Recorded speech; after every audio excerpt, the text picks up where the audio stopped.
Yeah. Oh yeah, dude.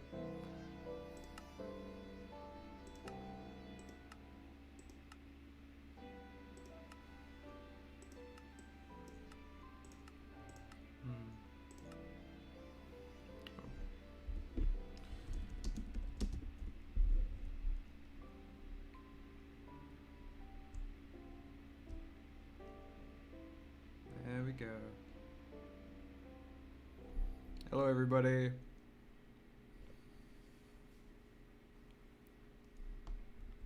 How's the stream looking?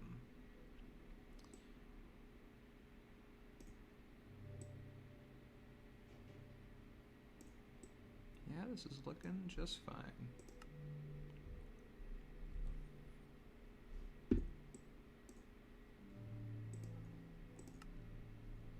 How's everybody doing? I think it's Minecraft time. Yeah. Yo, got the notification while smoking a zoot, homie. We love some Minecraft. Hey, pass that blunt, Siobhan. Pass that fucking blunt. Depression. I'm sorry to whoever said depression. Thank you, Nigerian baby, for $1.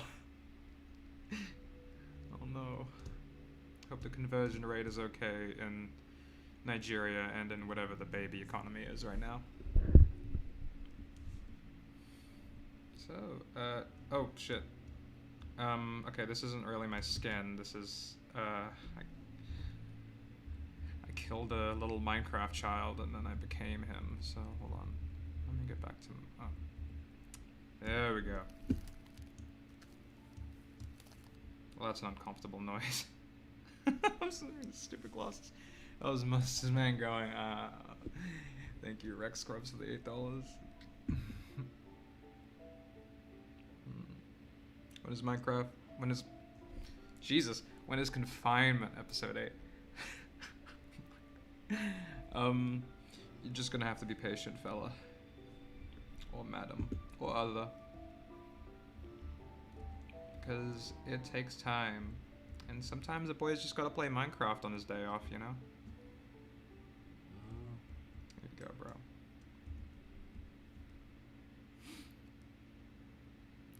RL Croft, please. RL Croft? I don't know what that is. Is that the guy that wrote Goosebumps? Thank you for the $2 though, House of Shadows. Bro, I have been watching you since I was in my dad's nuts. Speaking of dads, oh, sorry, hold on. I accidentally put something over the, couldn't read that. You're in here, bro, my mom need that child support. Oh my god. Not to be rude or anything, but you look like my school's librarian.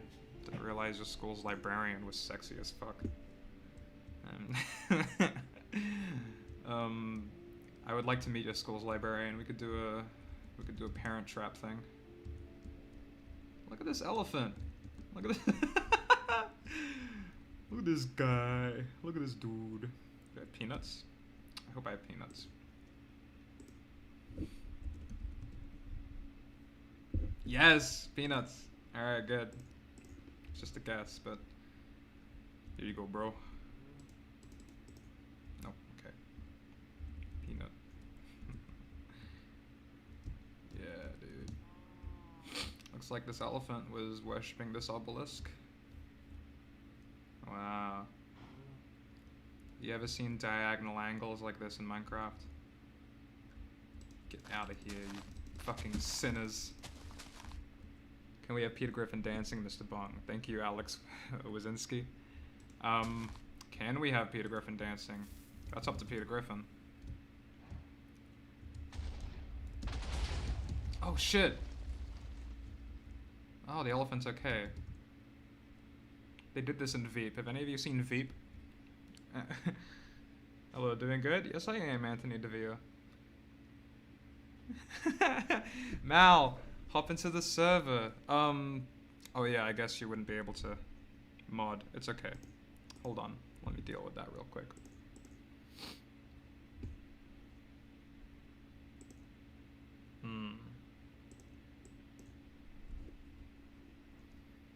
Nah, I think you'll be able to do both. I'm not home right now. Never mind, you can't do either. That's okay. That's okay. Somebody will mod, and maybe somebody will pop into the server, and I will cause them chaos. Oh, so far it's just me. I'm alone in my world.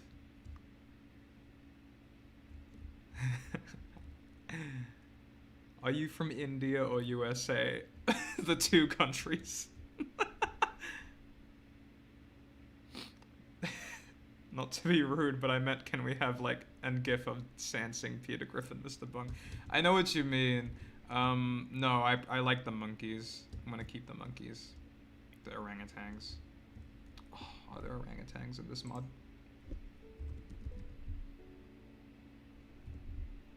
No. Alright, bad mod.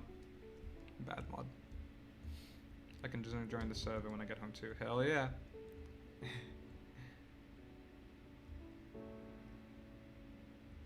Connor die in the next episode of Containment.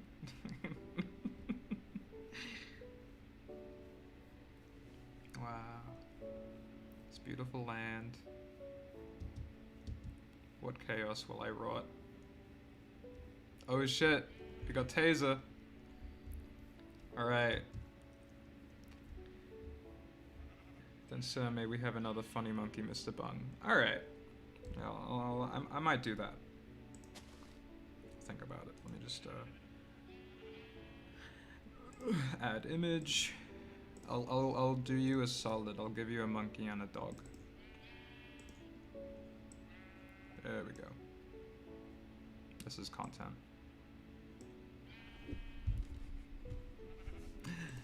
Yes. How long are you streaming for? Maybe an hour or two. That's usually how I do it, I think. But if I leave early, there might be an emergency, so I might leave early. Hey, Nikki Who. Welcome back. Wow, $10 already. That's more than what I make in a month. Rest in PE. How long did you play Minecraft for? I literally only just, like, got back to it pretty recently. You're the best. Hey, Tracy. Thank you, and you're the best. Oh, we got some tainted lands. And now it's raining. Alright, maybe I can find one of my loyal followers. So this whole thing, this whole server, right? I bought this funny little server, and then Malrinky made it, essentially, for me. The idea is that I am a god in this server. Hello. Wait. I'm an idiot. Hello, my follower. I'm a very analog god. Still used to messenger ravens. I'm watching the stream right now. Hello! Whoa.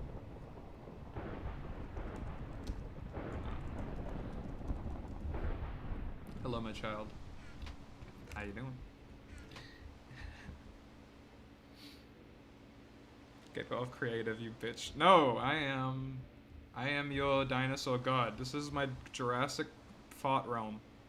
Oh, and Guto has joined. Here you go. I think you might need these eggplants.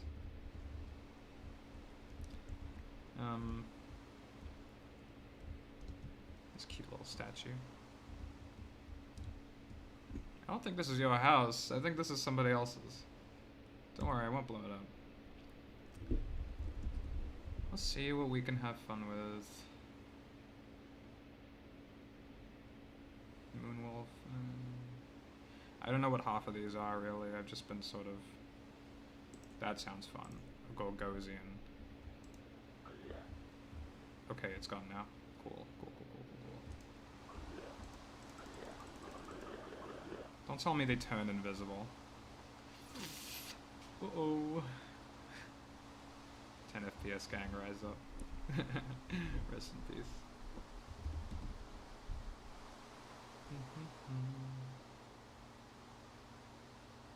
Twilight Demon? Stream has slight lag. Uh-oh. What the heck? Does nothing spawn correctly in this game? Maybe when I'm streaming. Who knows?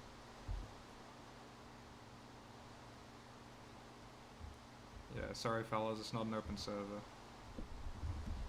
Okay, can I spawn a dinosaur at least?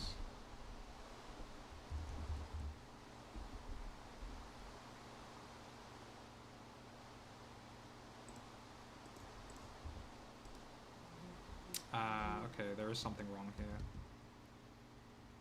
There is something wrong in my stinky little world. I cannot spawn anything properly. It just disappears.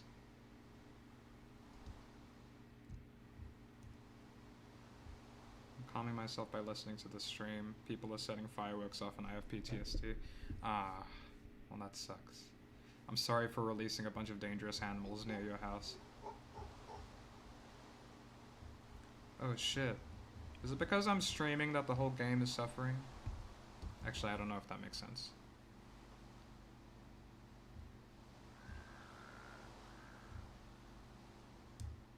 Been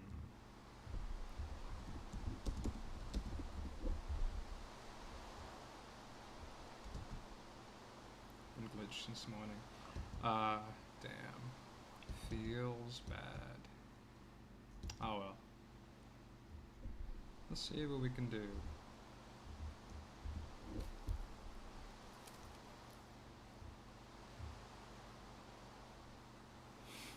It's crab hours.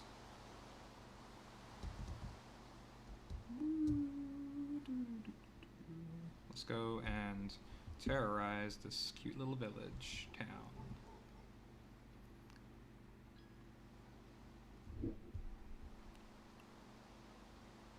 It's on peaceful. 2/difficult normal. Oh, I'm a dummy, that's why. Oh. Difficulty. Yeah, alright. Now we can cause some chaos. I released some flying monkeys into this place. I think I'll release a couple more. Whoa! Yes! We did it. I shouldn't have told him. Uh-oh! He's from India. I'm from India? Cool. If I was from India, I feel like I would, might like to visit India one day, but for spiritual reasons, maybe. Is anybody able to join? No, sorry. That would be the worst idea on the planet. You just have to accept that it is crab time. It's okay to be unable to accept that it is crab time. It's something you're gonna have to do at some point. Crab open door? Crab can't walk indoor though. Outdoor crab. Hello monkey. Yeah, special people, only YouTube people. Well, that's not true. What are you and why?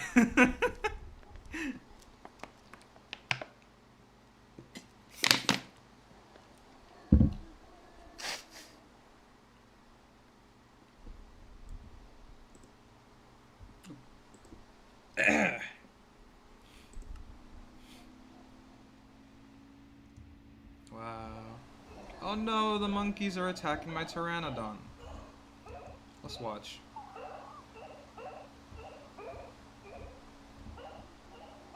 What a terrible crime. Ah, there was nothing I could have done. Alright, see you later, Guto. It's the Crundy Craft mod pack. Yeah, you could download it yourself and have a fun little time. Playing around with dinosaurs and such. Hold on, I'm gonna do that like really sexy thing that I do where I use a nasal spray.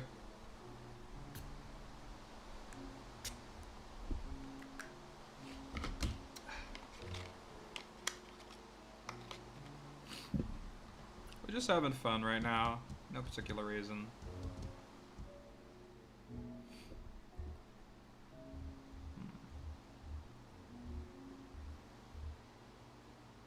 I'm gonna turn into one of my favorite characters of all time, which is somebody I found in a village. Oh, never mind. I'm gonna be a beagle. I was gonna turn into this child with a beard that I found. His name was Stefan the Child, and it was amazing. Hey, Taser. Look, I'm a beagle.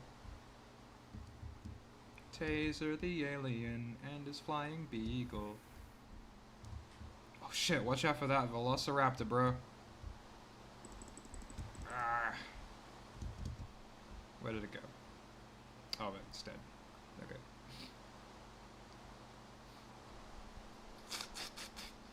Minecraft equals not funny. That's true. This is very serious. You have an SCP mod? Oh, I should. I should do that. God, I hate coming into content creators' fun streams and seeing entitled people. It's just something that's gonna happen. Gotta accept it first before it can disappear, you know? Otherwise, people are just going to show up to piss me off, which I am over that phase now, I think. We are working on an SCP mod, I think. I think there are a few out there already. I feel like there has to be.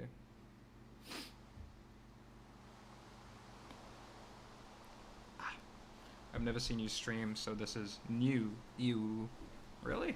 I've been streaming for like twice a week now. That's okay. No shame. It's still raining, damn. Whoa, we got a dinosaur over here. We got a couple.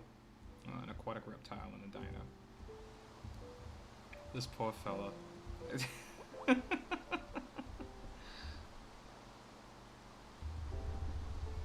just go back to normal for a second.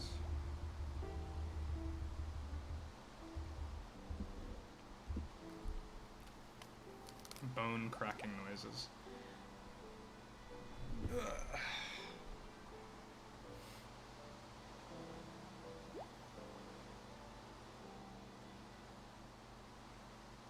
If dogs were sentient and intelligent and had to abide by our laws, would they be forced to wear clothes? That's an interesting question. Because the whole point of wearing clothes is sexualization. Like, or rather a regulation of sexualization. Not so that like, oh, people will be fucking each other if we were all naked, but I mean, if somebody is rich, then they're more likely to get a partner, and so they show that off by wearing clothes that make them seem rich, or at least put together.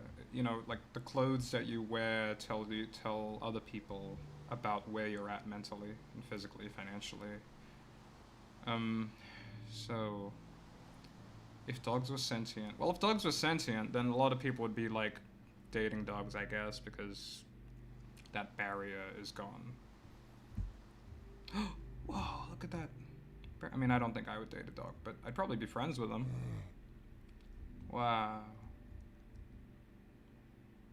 But then again, if dating dogs became insanely normal and dogs could talk like humans, then I don't know if we would still have this hang-up, and then maybe we would be completely different.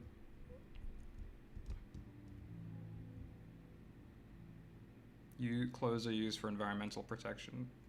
Some clothes are, but I don't think you would be saying that about every single piece of clothing that you see. You know, you're just like a light t-shirt, some shorts. Doesn't really protect you from much. It's mostly for modesty, otherwise why is it enforced? I mean, it's enforced not because it's like, laws aren't necessarily there to protect you. They're sort of enforced to keep a cultural ethos at the same time. You know, like, they pick and choose which things are bad enough, which bad things are worth protecting under the law. Bung sunburn. Bung sunburn. Because there's no doubt that you have disagreed with at least one law in your lifetime. Laws are not out there for that specific reason. It's all slightly subjective. Slightly subjective. Look at that dog. Isn't that interesting? Don't run from me. Give me a hug. Hello, friend.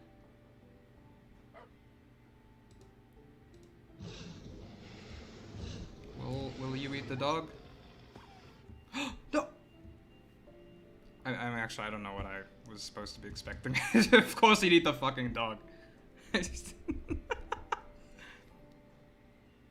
are you doing in Minecraft? Everything.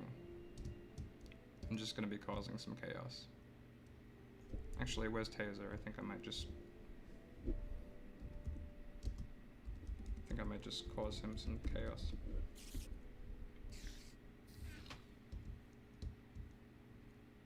What are you doing, my son?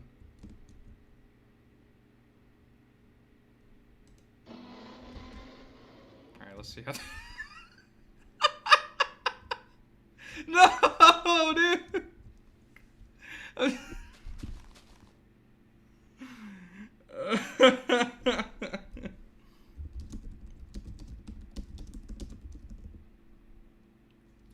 I'm such a moron.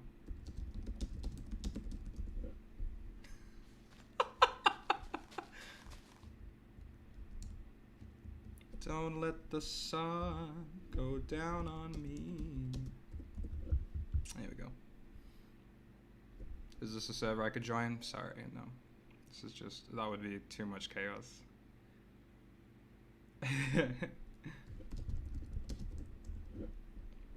God works in mysterious ways.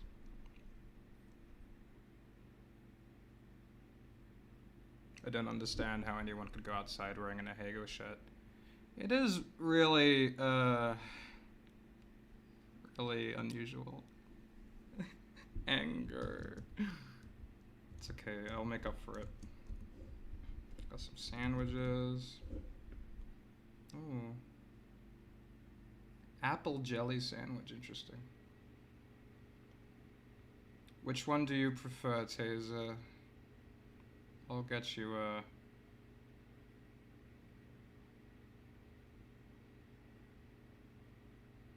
I'll get you a toast sandwich. Which I think is supposed to be just bread and bread.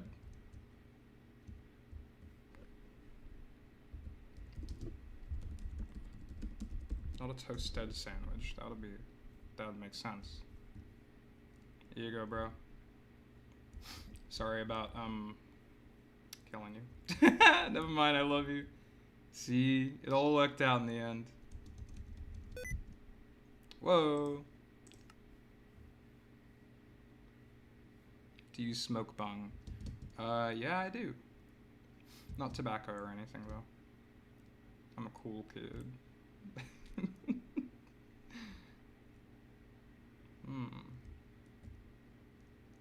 What's up here?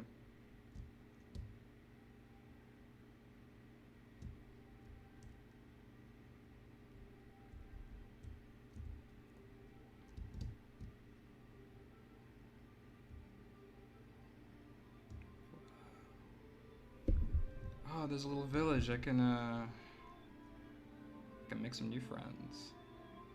Found a chance dice. Be careful, brother. Time to throw all my eggs in one basket.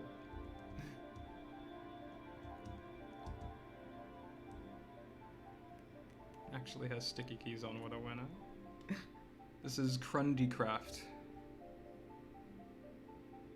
What happened to the SCP series? I'm still making it. Just gotta be patient. Oh, good on you, Taser. You have fun with that pumpkin. So the only thing I've actually made in this entire server so far is like this bridge and this dock. Because I was feeling a little bit bad destroying everything.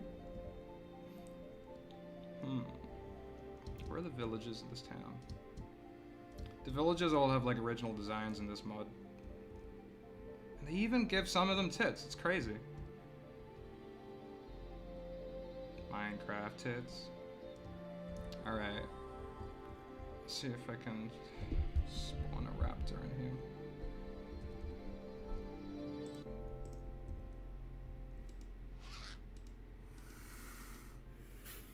Eat the babies. Wait, what?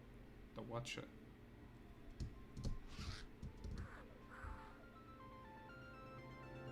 Whoa. Sorry, Taser, I wasn't... I didn't read that. I'm gonna have to get this boy.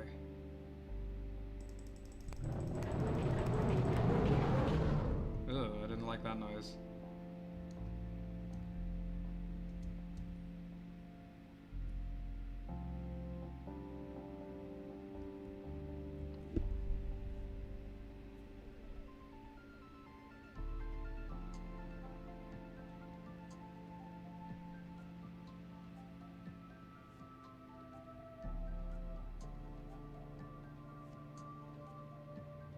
You say peacock and nobody cares.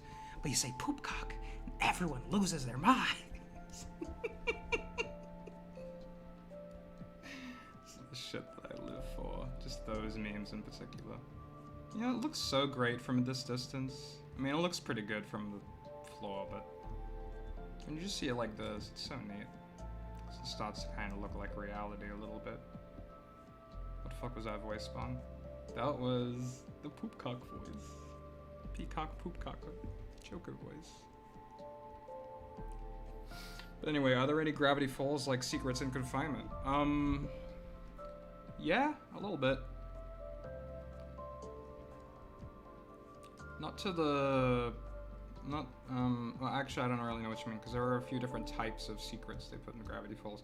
Do you mean like ones that you can just sort of like work together in your own little book, whatever? Hello, piggy. Oh, sorry, I meant Velociraptor. Will you hurt the piggy? Oh shit! No fucking way. Fun fact, I used to breed peacocks and I had 11 total before being the family to sell them. Shit. How much do peacock cost? Velociraptor gotta eat.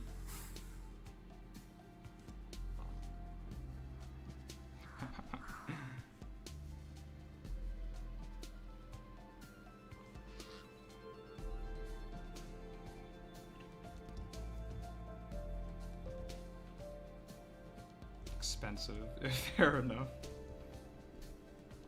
Ooh, wussies.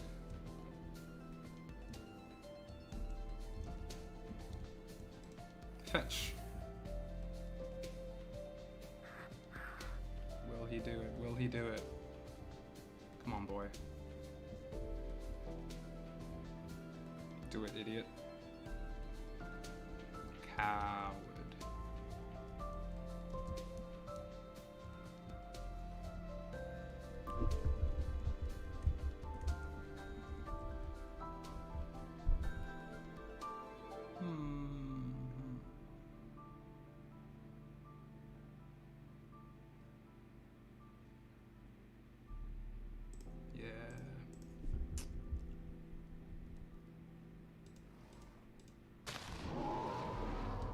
Went between 200 and 400 bucks, depends on quality and sex. Damn. Interesting. Eat? Will you eat? Yeah. Oh no. Oh no. Boys gotta eat. Where are the humans? I wanna... Oh, goodbye, Taser. Maybe it's because I let the dinosaurs eat all of the funny little mammals, and he was worried he was next. I'm gonna have to murder all these dinosaurs later, you know? It's okay, I got you.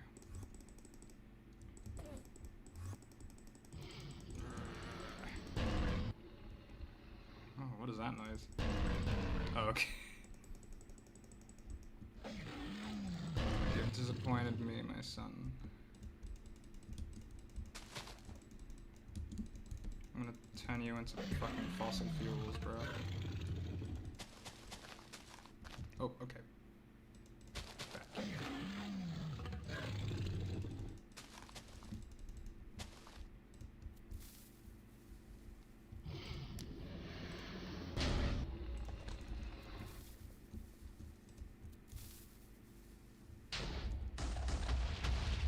No, dude! My mammoth. That's it. You walk around it.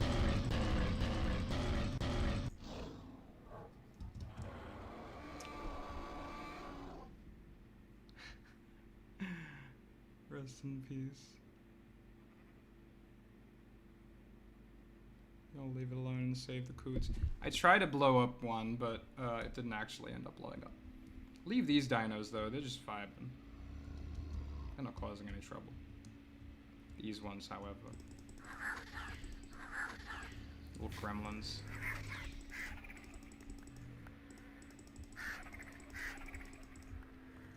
Alright, who lives here? There are a few interesting castles around here, just full of little monster people. I think I might have killed everybody in that village. Oh. Oh. How lonely it is to be a god.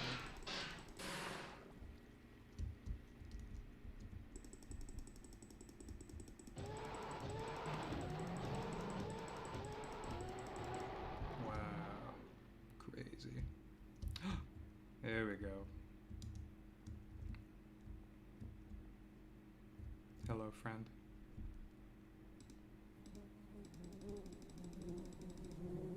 So did the wasps actually attack you?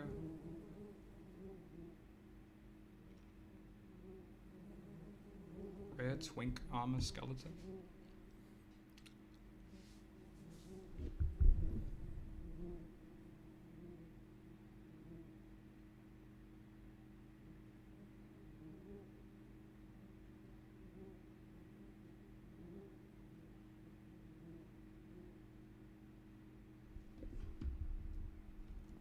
Welcome back, Taser.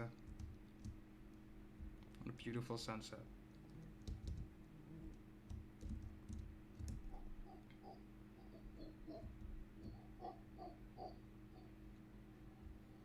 Got me thinking a lot about existence, you know. When you play a game, you don't take it too seriously because you know it's a game. But you're having a good time. And you can still have a good time and get shit done, right? Made the server crash. What? No, you made the server crash.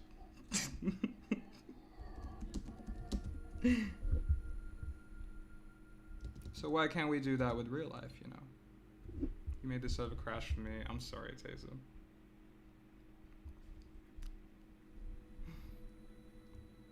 I think, well, obviously we can do that with real life. We can have fun, not take things so seriously, and get our jobs done. You know, jobs, I mean, things that we need to do. It's a fun little balancing game where you acknowledge everything is real, but you don't have to take it too seriously. Just like a game. I think that's why a lot of people end up addicted to games. Gaming disorder. As they're calling it.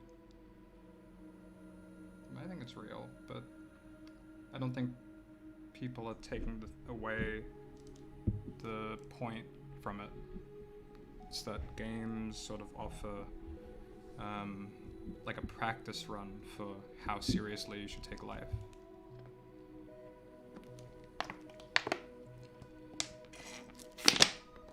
Which is not that seriously. It really isn't that serious.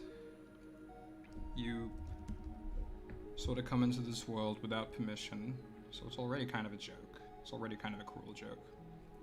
And some people take that seriously and go full nihilist and cynical.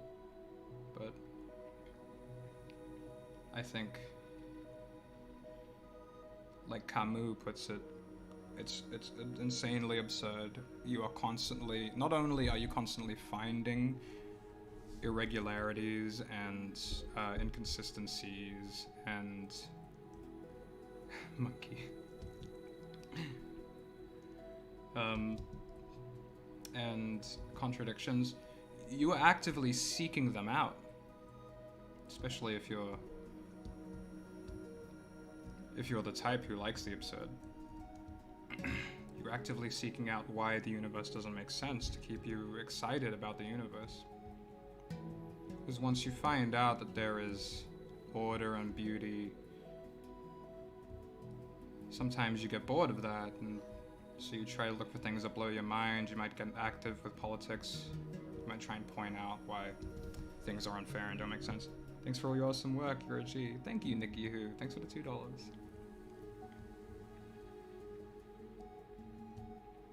Playing creative mode, what a nerd. Yeah, that's me, that's me. I'm here to cause chaos. Oh, look at my monkeys. Hello, monkey.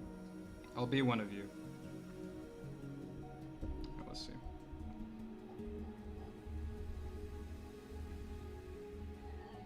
Actually, I'll be chicken. Stick all that noise. Yeah, dude.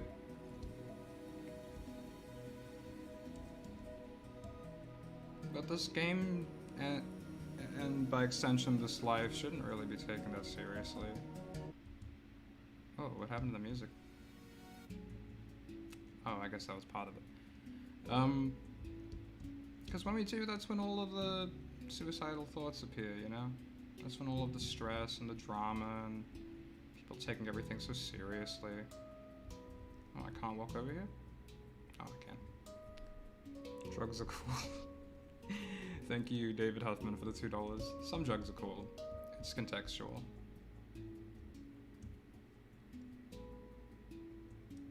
Bung is going monkey mode. Nah, it's chicken mode right now.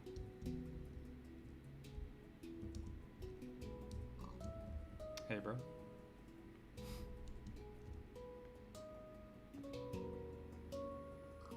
The need we have for both balance and entropy is interesting in itself. Yeah, it's like the sensation of breathing, you know, you're receiving and then exhaling, inhaling and exhaling, receiving and giving away. It's just what everything is. We've learned to see the world as a dual state. Rest in peace, Prof. Hey, yo, chicken. Oh, let's take a look at this little house. It's pretty cute looking.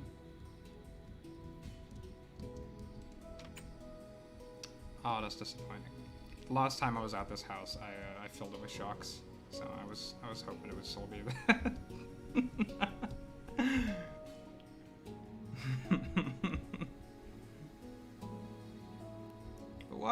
Why do we feel the need to take things seriously? It's because we were told things are serious? Don't spawn stuff, please. It's okay, I won't. I'm just a chicken right now. Hey, you're finally awake. You're trying to cross the border, right? Walked right into that Imperial ambush, same as us, and that thief over there. Thank you for the $7. Raloff of Riverwood. Game keeps crashing. Okay, I'll go around and kill all of the things that might be crashing the game for you. Rest in peace, Prof.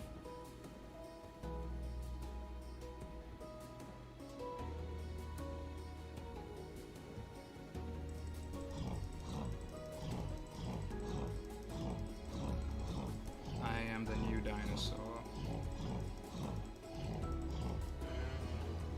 There you go.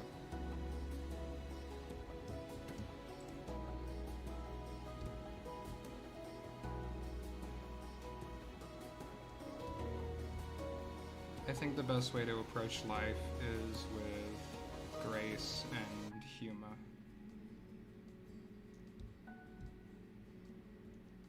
Because we don't really get to choose that we were born. Everything is a contradiction. Everything is a paradox. But if you approach it with grace and humor, you'll realize that every paradox is something that can be made sense from the perspective of somebody who doesn't really take things too seriously.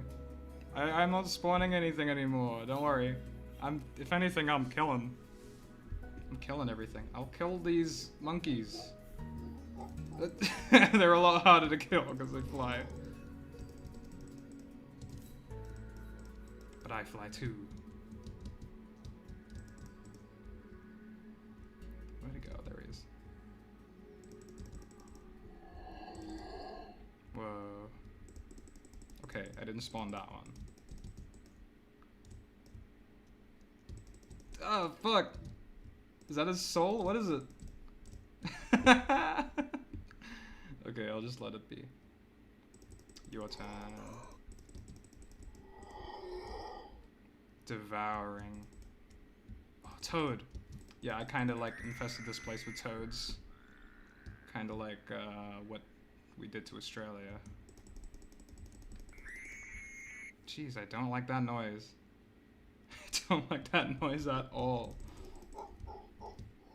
Funky Friday Monkey will end. It's already ended for me. It's ended in my heart. Humor is key to success. Yeah, you know, something terrible happens.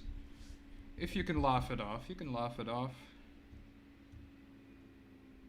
And then you can move right along. Bro, I just want to be a shark and go blob, but life sucks sometimes. Another news, can't wait for the next confinement episode. Thank you, Abzu. Thank you so much. Wow. That's quite a lot. Thank you. Sometimes it's necessary to take things seriously, but it's always good to just relax and not care about stuff like offensive jokes and just laugh. Yeah, it's an interesting road. Of words. Yeah, I mean, like, anything, you know? You can choose to not take anything seriously while also choosing to respond to it. Are you shirtless? No, I'm just a sort of a pink shirt. Your time has come. And I mean everything. That doesn't, when I say don't take things seriously, it doesn't mean like somebody dies and you laugh at it. You know, that you don't have to go the exact opposite extreme of taking things seriously to just like being cruel and careless.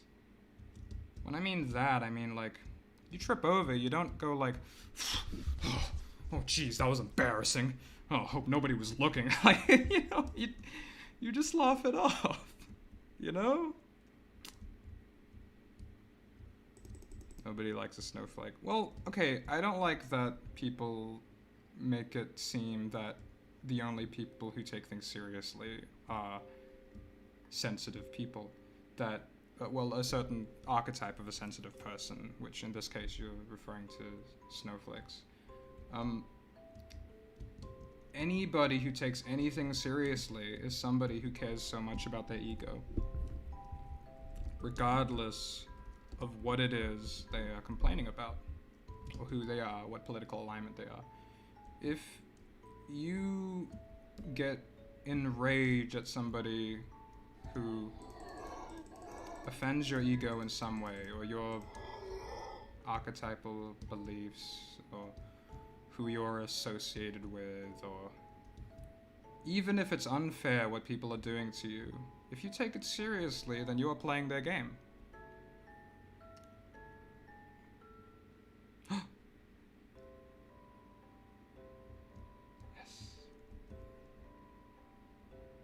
And that's not to say that I don't occasionally take things seriously. Of course I do.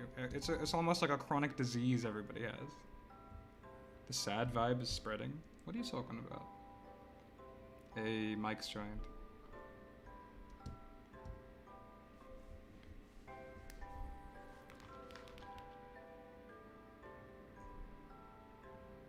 I want to do stuff, but I'm never motivated to have the will to do anything productive. It's not about having the will. When you tell yourself that, you start believing it. That you don't have the will, that you don't have motivation. If you have a lack of motivation, then by definition you have motivation. If you can experience the opposite end of the scale, then that means there is a scale. You see what I mean? It's like saying, it's so hot in here, it's never been cold. Well, then how do you know it's been hot? You know? $10. Thank you, Ricardo Gallegos. Hey, Lord of the Bong, I was gonna ask you what happened to the podcast. I miss you guys. Also, incredible work and confinement love from the Big Yeehaw State, USA, Texas. Thank you for the $10, Ricardo Gallegos. Well, it sort of had like a mutual agreement to end. Things weren't really working out. Yeah. But it's okay. You know. Of course I miss it sometimes. But, you know, it wasn't going to last forever, and it wasn't going to be good if it lasted forever in any, I mean, that goes for everything. If something went on forever, you'd get bored of it.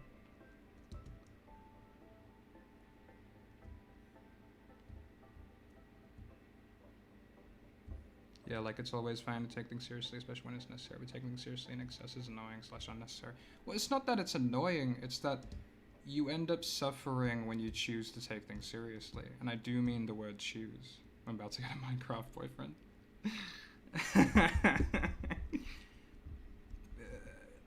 That doesn't mean make a joke of everything. That just means don't take things so seriously. Don't take things so real. Nothing lasts forever, so don't treat things like they do. You see something you like, don't act like it's going to last forever. You see something you hate, don't act like it's going to last forever. But we do act like it, always. You see something that scares us. Oh, T. Hey T, you've joined. Welcome to Jurassic Fought.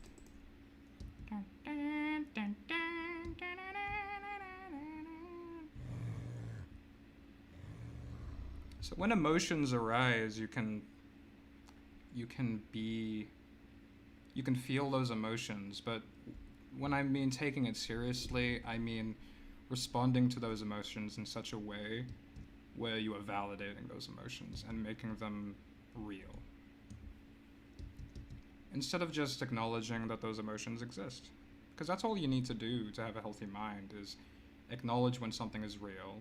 You don't have to engage with it, you don't have to bargain with it to try and make it disappear, because that's when you take it seriously. Just acknowledge that it is there, watch it.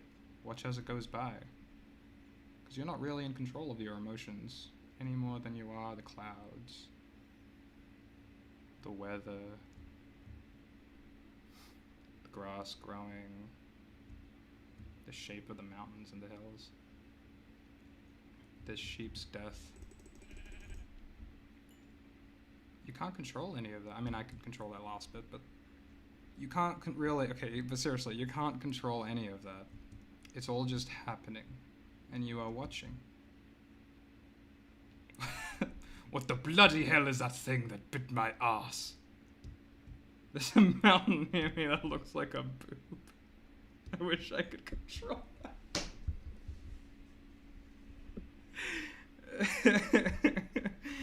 We venture to Boob Mountain.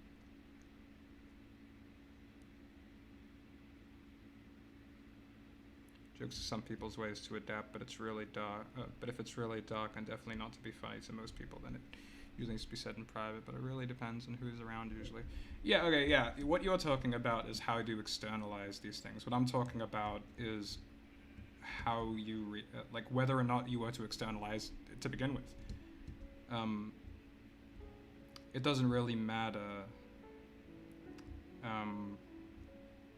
If you're going to choose to externalize it anyway, it doesn't really matter.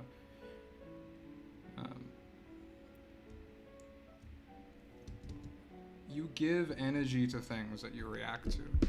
So if you feel like shit, it's okay to feel like shit. Just acknowledge that you do, you know? And that way you don't really give it any power. You just acknowledge that it is there. And you let go pretty easily. Because all it wants is attention. All your mind wants when it throws thoughts and feelings at you is attention. So you give it that attention, and then you move on with your day. And then it disappears. Without a fuss. Wait, is Bong on the server? Yeah, I am.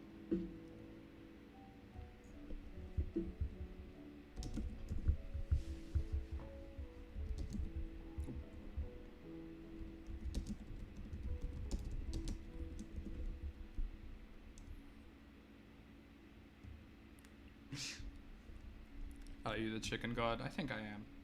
I think I am right now. Oh shit. So, oh no. Now you get to see my shameful name for the server. You're not gonna be able to find it though, I'm sorry. Hey, my cat is feeling pretty bad and he's been in the vet for 2 days and your videos are one of the only things that have been keeping me happy.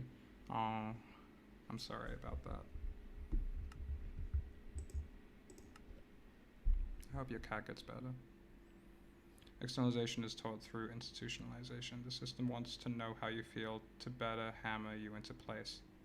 Damn, that's deep. Actually, I couldn't have said that better myself. Of course, that is a sort of like a cynical approach to the truth.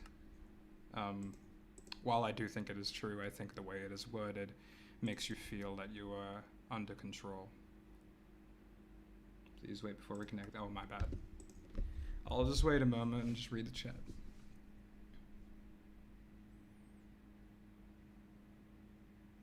Sounds like a challenge to me. You can't find my server.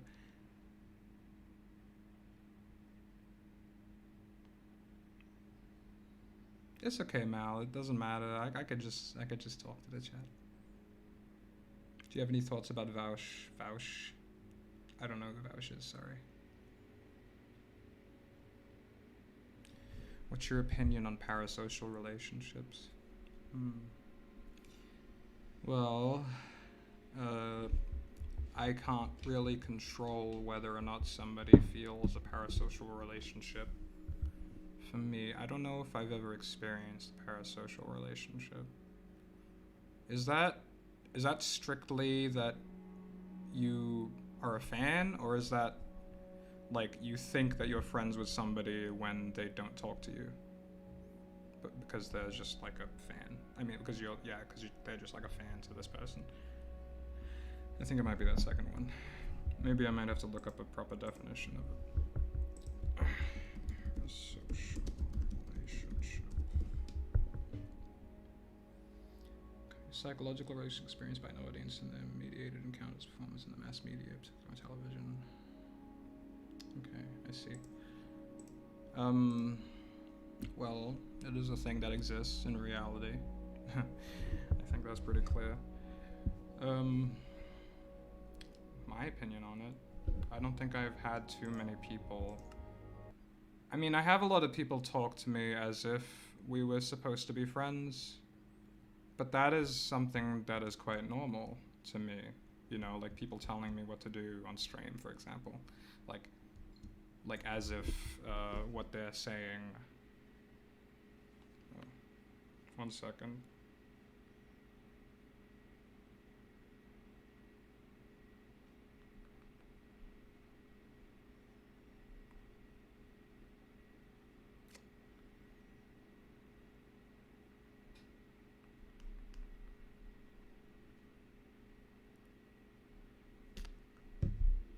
Should be back up. Yes, it is. Thank you, Mal.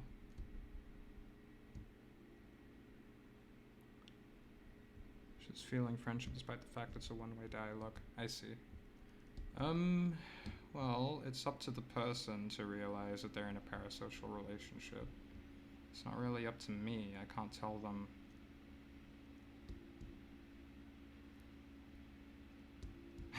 Look at all these sweet boys. Oh shit. He got up there. I'm gonna destroy you, lad. I brought you into this world. Now I think you might be slowing down the service, so I gotta kill you. Goodbye, my son.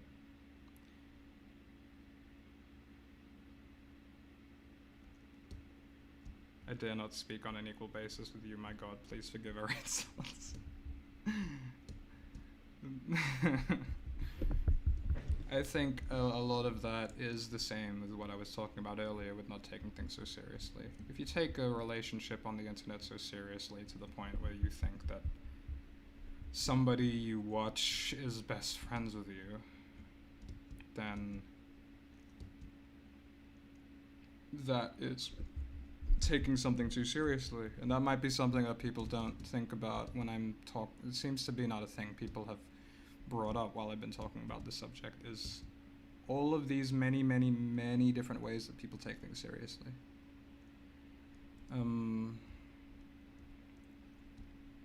It just has to do with how much energy you put into something. And we are told in our society to put lots of energy into what the people in charge think matters. So, you know, if you have a job, then you're supposed to take that seriously, apparently. Because you want to be able to pay rent and just live. But the more you take it seriously, the more of a mental strain it becomes on you. And even if you are making money and making rent, if you are in a constant state of mental anguish because of this, then it's not a good balance. Then you're just working for the sake of working. And then you become, another cog in the system. But you also become a mentally unhealthy person because you take it very seriously. You can take things seriously under any circumstances, even if things are going quite well. Even if things are realistically going quite well. You can end up taking things seriously, and you can end up spending so much time and effort thinking about these things that just don't matter at the moment of you thinking of them. The only reason you should be thinking about something is if it's right in front of you. Not if it's something, like, if you're worried about something that's going to happen tomorrow, you thinking about it now isn't going to make it easier to do the thing tomorrow. And so you might be thinking about it to calm yourself down, but you cannot calm yourself down using thoughts if thoughts are the thing that's causing you suffering.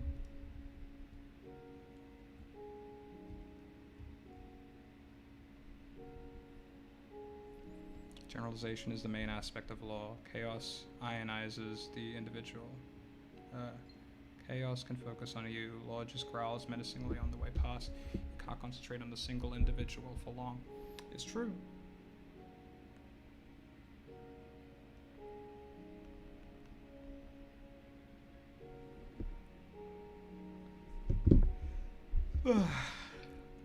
Wait, how is he a chicken?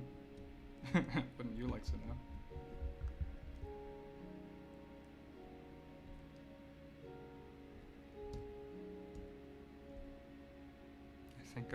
I'm thinking about this stream. Good. This guy is living life on happy mode. I'm trying. I mean, I am sometimes. I shouldn't say the word try. It's just, language kind of ruins happiness. Language is the aspect of reality that goes, that rambles, that literally rambles, and it kind of ruins your ability to just be present, because language implies a past and future, and if you're thinking about your past and future the whole time, then you're unhappy, because you're either anxious, or you're depressed, or you're in milder forms of those states where you don't want to be in the present moment, which is where you are right now. People think that, where I actually am is some, 10 years in the future when I have this job or whatever. No, where you are is where you are right now.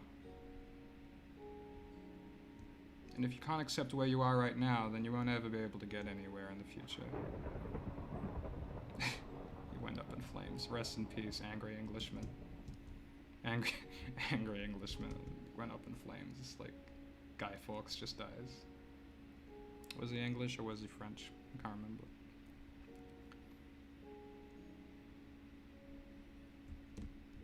Ooh, okay, I got you.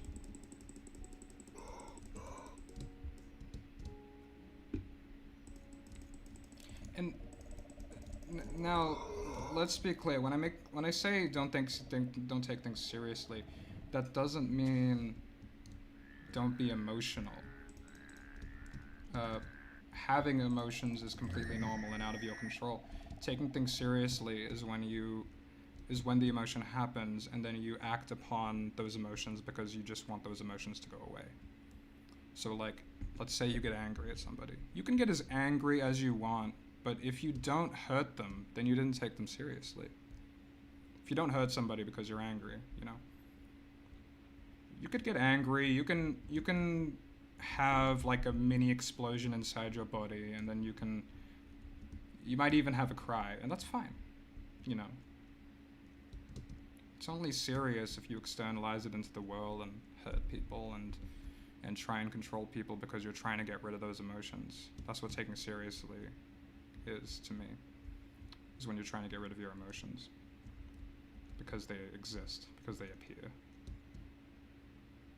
You can't get rid of your emotions. They're a part of you. You can't get rid of them any more than you can get rid of your arms or legs. I mean, you can get rid of your arms and legs, but should you?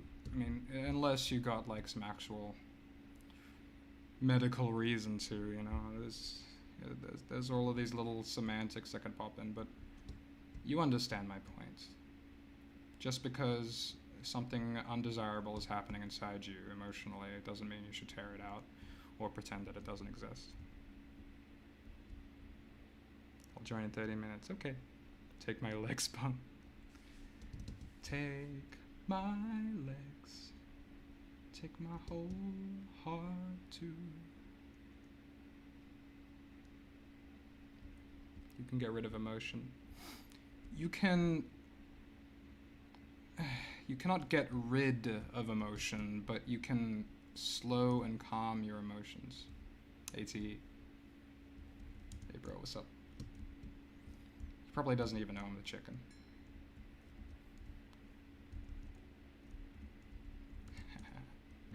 Yeah, just try it. Just try it. Hello. Shit. Such an old man. Hello, my children.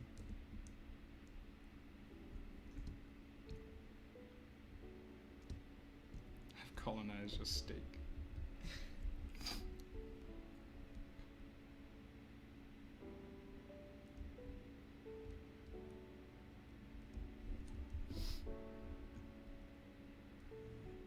Orangutan x orangutan. Oh yeah. Look at him.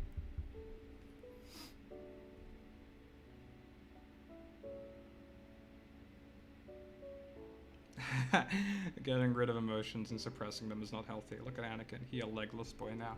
Yeah, it all works out with the analogy of losing your legs, doesn't it? You cannot suppress your emotions. I mean, Anakin ended up where he was because he felt like he needed to suppress his emotions because his desire for being a Jedi Master was conflicting with his desire to have normal human romantic emotions. And people then say that, oh, it's either one or the other, that's the bad guy. You know, it was like it's the Jedi Council that was wrong, or it was Anakin that was wrong. It was both. They were both wrong. They were both obsessed with control. They were all obsessed with control. They wanted to control normal human emotions, and Anakin wanted to control his destiny by trying to benefit off of a system that required him to suppress his emotions while at the same time doing things that would expose his emotions. It was just as much his fault as the Jedi Council's fault. You know, it's like of course you can get mad at a system and disagree with it and fight against it, but if you are living off of it and benefiting off of it, then you're also going to have to follow the rules. You can't have one without the other, you know what I mean?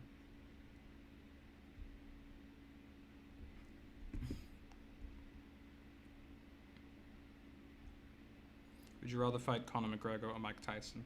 I think Mike Tyson will be a better meme. At least he might read me some poetry or something. What you're talking about seems very familiar. Yeah, I was talking about Star Wars. Hopefully you've seen Star Wars. Oh, shit. 1 second, my mom's visiting, so I'm just gonna go say hi to her. You might hear me. You might hear me and her.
Say hi to Mom.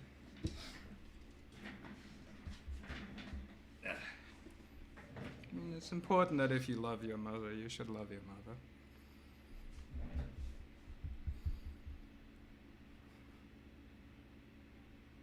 What's up with Lord Bung and viewers? I don't know what that means, but I vibe with that. Oh shit, it's a blood moon.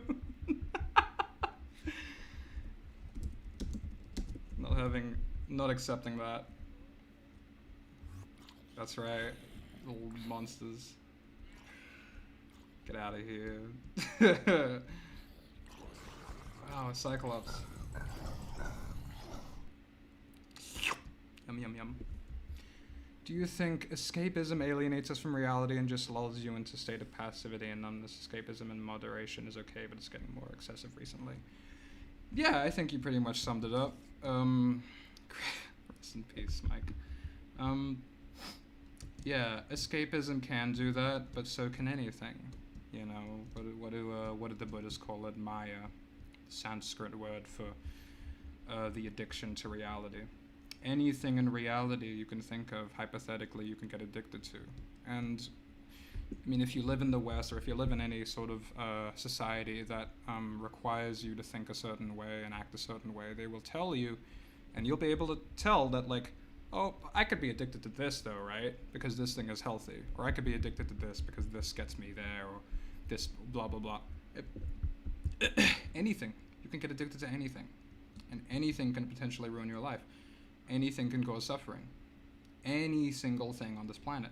And that scares people because they want like these hardcore rules, like this is definitely bad 100%, this is good 100%, so I know what to avoid, and I know which direction to go, and so I don't have to think about this at all because you like thinking, you're addicted to thinking. That's the thing you're addicted to the most. Is that system in your head that judges things and people and the universe around you.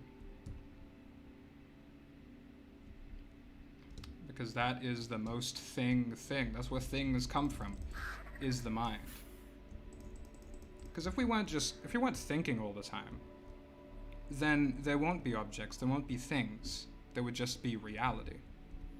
And we would see and accept and deal with reality as it comes to us.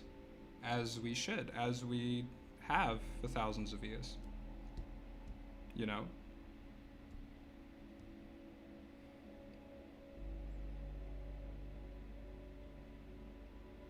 Morality is objective. You can eat lasagna in the shower. Now go on, be free. Morality is subjective. You can eat lasagna in the shower.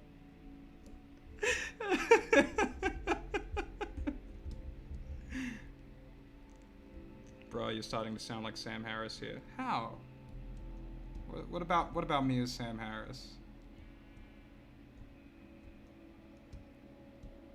I don't particularly agree with Sam Harris's, because he believes in an objective reality.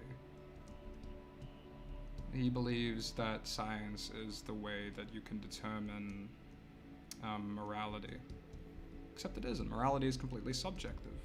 That's what I was saying earlier about it making people uncomfortable, because they don't want to take the responsibility to just be in the present moment and decide in the second, in the moment, with our completely insanely powerful, fast-acting brain. We have this really, really powerful brain that can react in the second. If any of you can drive, when you drive, you do it, you turn the wheel in, like a quarter of a second. You don't say out loud, I'm going to turn this wheel 20-something degrees to the left. You just do it. We have an insanely powerful brain that can react instantly to anything if we are calm enough. If we are calm, we can react. And people confuse calm for not caring and just like not being present, because that's how they get calm, is that they just daydream and they're actually just occupying their mind with something that makes them happy. They're not actually calm. They are just essentially jerking off in the car, and then they crash. There's a difference between going off in a fantasy world where everything is under your control and being calm with everything around you, regardless of how random and chaotic it is. I've heard about Moralia while this man is playing Minecraft as a flying chicken with monkey ghosts and something about showers and lasagna. I'm scared and confused. Good. Good. Maybe these fellas are causing a lot of trouble, actually. I'll kill the adults, but I won't kill the babies. And this is okay because they are reptiles. They don't actually give a shit about their babies. I'm not sure if that's true about dinosaurs, but... yeah, the hitbox is not great. Oh! Rip prof! Oh no! I didn't know Lord Bong was so big brain. It's not big brain, it's just something that you can... it's something we all know. And that's not me trying to be modest or like trying to make you feel bad for not thinking about it. It's something that if we all calm down and paid attention to our bodies and minds, we can come to the exact same conclusion. Maybe not the exact same, but the same general direction, because the actual truth of the matter is beyond explaining.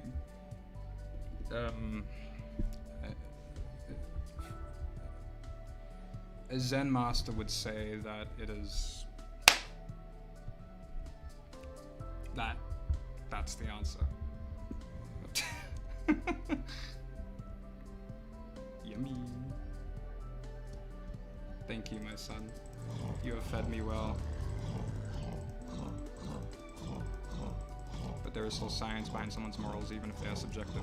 There is cause and effect behind somebody's morals. That's about it. If you decide that that is good and that is bad, that's up to you. Sexy voice crack. There is always a cause and effect. That is the only thing that really you should know about the universe. That's one of the 4 principles of the Buddha. Is karma. Karma. Well, cause and effect. In Buddhism, karma is cause and effect, not a moral-based thing.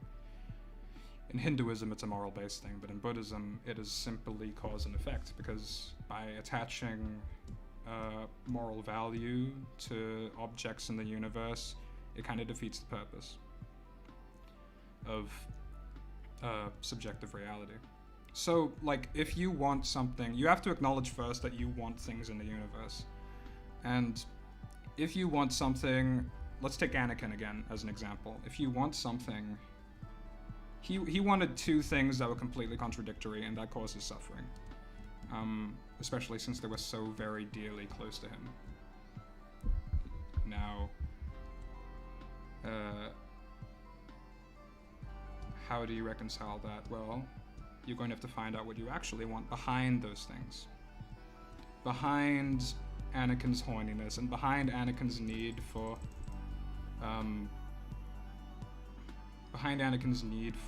being a Jedi Master is his need for control, but behind that, even, he just wanted to love, which is why he saved his son in the 6th movie.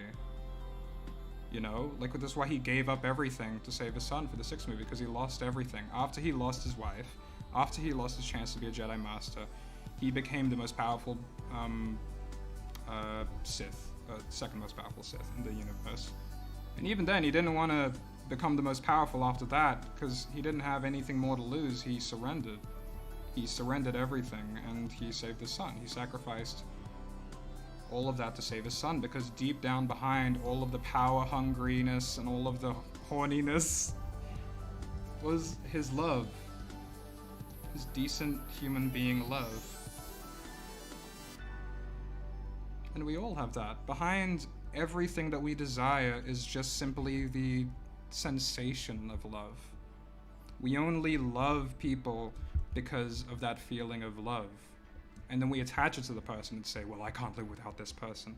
No, it's the love that you want. It's the love that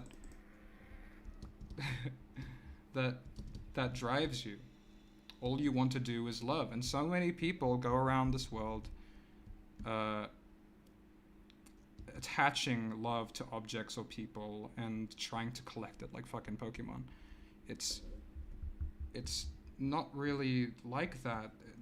You can't run out of love. It is not a physical thing that can be quantified. It's something that is in you all the time. And we act like it's a rare thing and that we need to find it in other people.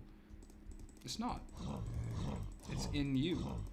Behind all of your desires, behind all of your motivations, behind all of your fears, is a general love. Anakin was an emotionally damaged being that needed help and support, but he was just told to let it go. Jedi should have helped him, but instead think they are superior with their monk views on the world. I like Star Wars. Thank you for the $20. Yeah, they told him to let it go. He didn't want to let it go. He was either supposed to choose the life of a Jedi or his life, and he wasn't able to choose one. He thought he could hold both. So the Jedi weren't totally wrong, but they definitely were a force that led him in that direction. And Anakin's horniness was another force that led him in the other direction. Love is subjective and overrated. I don't think you understand what love is then if you think it's both subjective and overrated. I mean, it is subjective in a way, but it exists. It exists here.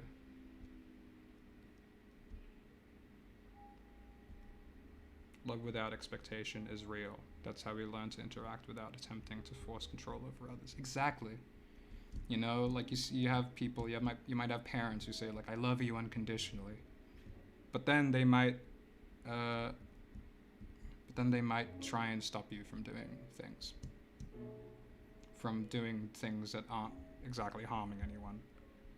That is a condition. Or even if you are harming somebody, that is still a condition. To say like, I won't love you if you harm me. Unconditional love is so insanely tricky. It's not something that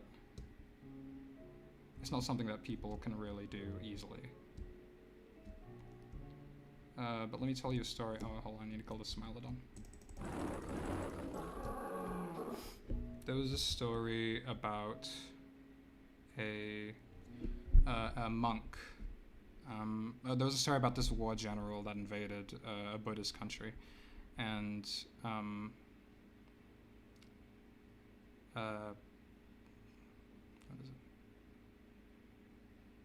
they were invading this country, and then there was this general. He was insanely famous and cruel and evil, and he was going around killing all the villagers and the monks, and everybody was afraid. And then you had this guy come up to the general and was like, bro, everybody in town knows your name. Everybody in this country knows your name. They're so afraid of you. They all ran to the hills. All the monks ran to the hills except for one monk. He's still up in the monastery. This general was fuming. He was so upset. He was like, okay, I gotta deal with this monk. So he goes up to this monk with his big old sword. And he walks right up to him, right up to his face, and says, don't you know who I am? I can, without even blinking, end your life with this sword, sticking it through your gut, without even blinking, he repeats. And the monk says, don't you know who I am? I can have your sword go right through my gut, without even blinking. And that is unconditional love. Hey Bung, I'm smoking weed, bro. Hell yeah, dude. And you might think that's insane, but, you know, who's more at peace here?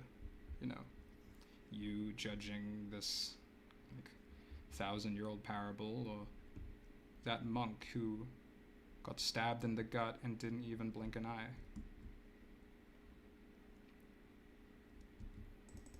That is my best example of unconditional love. And you could take religious ones like Jesus, you know, like Jesus on the cross. And, you know, when he was suffering. I know it's pretty cringy to talk about Jesus on stream. But, you know, when he was suffering, he wasn't like, fuck, this hurts. He was like, forgive all of these people for laughing at me. God, please. Forgive. Like he was thinking about them. You know, and in a loving way.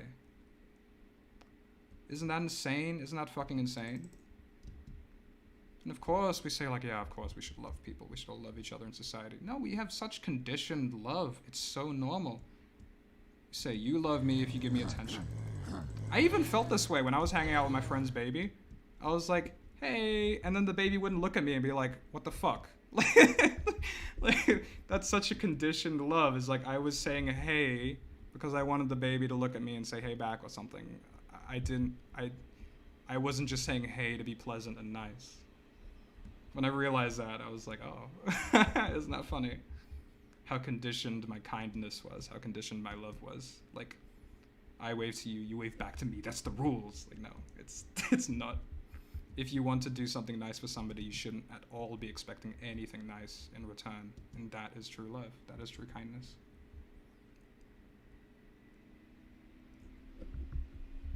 You say that having an expectation of others is arrogant, believing that a person doesn't live up to your standard. Absolutely. It is a form of arrogance. It's at the very least, in the broadest sense, and words kind of make these conversations difficult because we all have different associations with big words like this. But it is a sense of control. When you have expectation for someone else, that leads to controlling them. You know? Which is useful for a society if you want to control a society, but it's not necessary for living. It's not necessary for being happy, definitely. It just causes suffering. Carl Jung called it, and obviously when I quote people, I don't mean to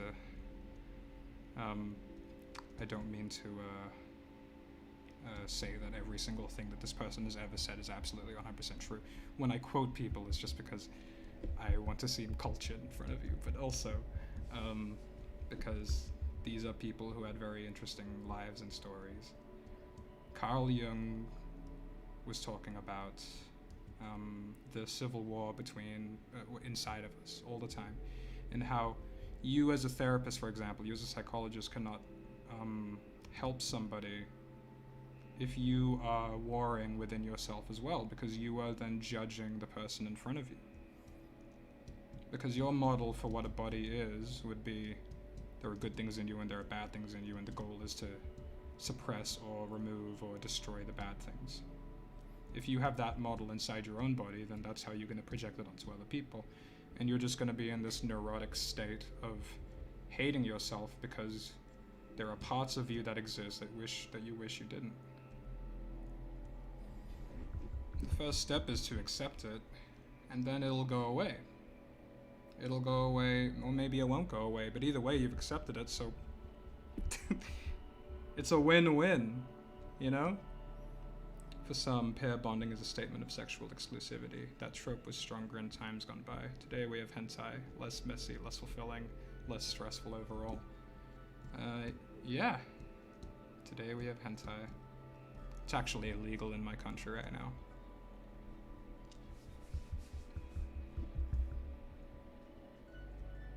So if control is done out of fear and having an expectation is a form of control, then expectations are made out of fear. Interesting. They are.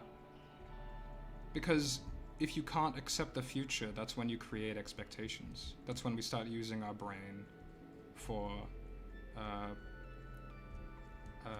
creating your own reality. Which is great for creativity, which is why I say don't take things seriously.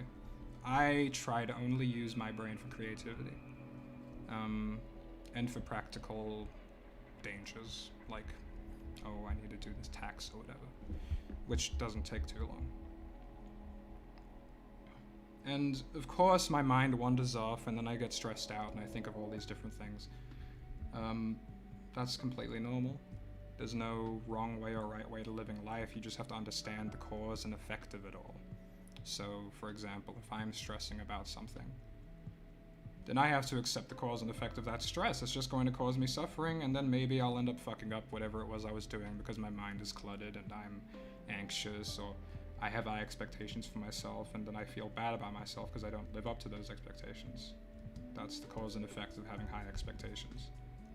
It's a gambling effect. You feel like... It feels like it makes things more exciting, and it kind of does, you know, in the same way gambling does. But it's like a dance competition, you know, life is just like a dance competition. We all have our own dance. None of them are actually better or worse than any other. We're all at different levels of whatever dancing, if we're trying to do a certain dance that pre-exists, or if we're all just doing our own certain dance. And then we have this feeling that there are better ones and worse ones, and then other people tell you there are better ones and worse ones, and all you do is end up feeling shit about yourself, but you could have been having fun doing the dance. You could just keep on dancing. Thank you for the 5 New Zealand dollars, Sad Magic Cup. Oh shit. Yeah, get his ass. Oh. I'll avenge you, bro. Yeah, dude. Bung from the Spiderlands. Rip. I live where the air hurts my face to avoid that. Damn, bro.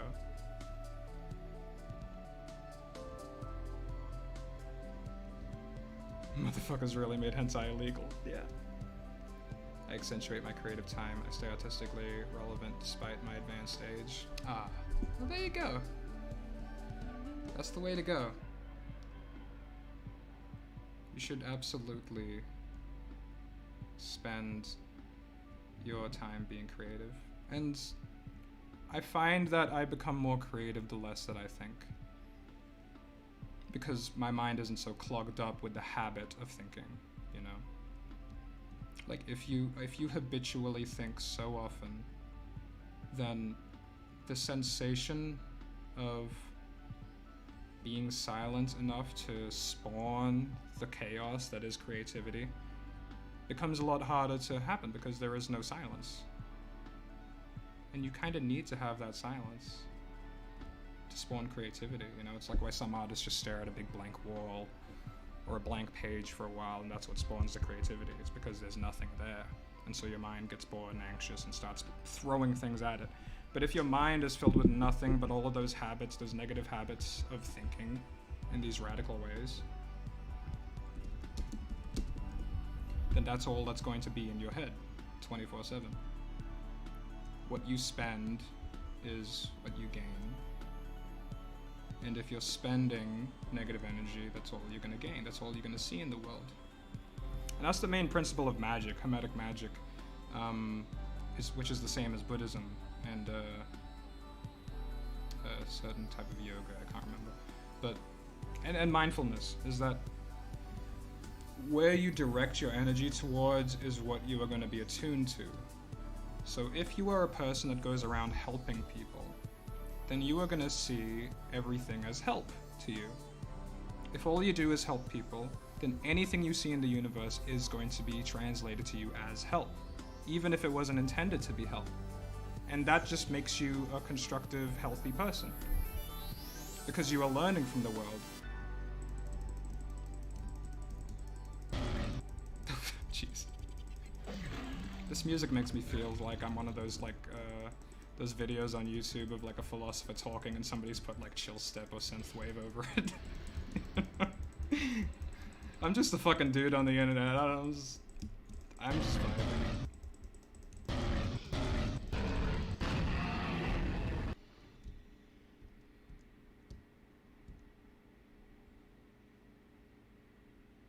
When I sit and try to think about nothing, my brain gets louder. That's because you're trying to think about nothing. It's not being present. It's not accepting where you are right now if you're trying to get somewhere.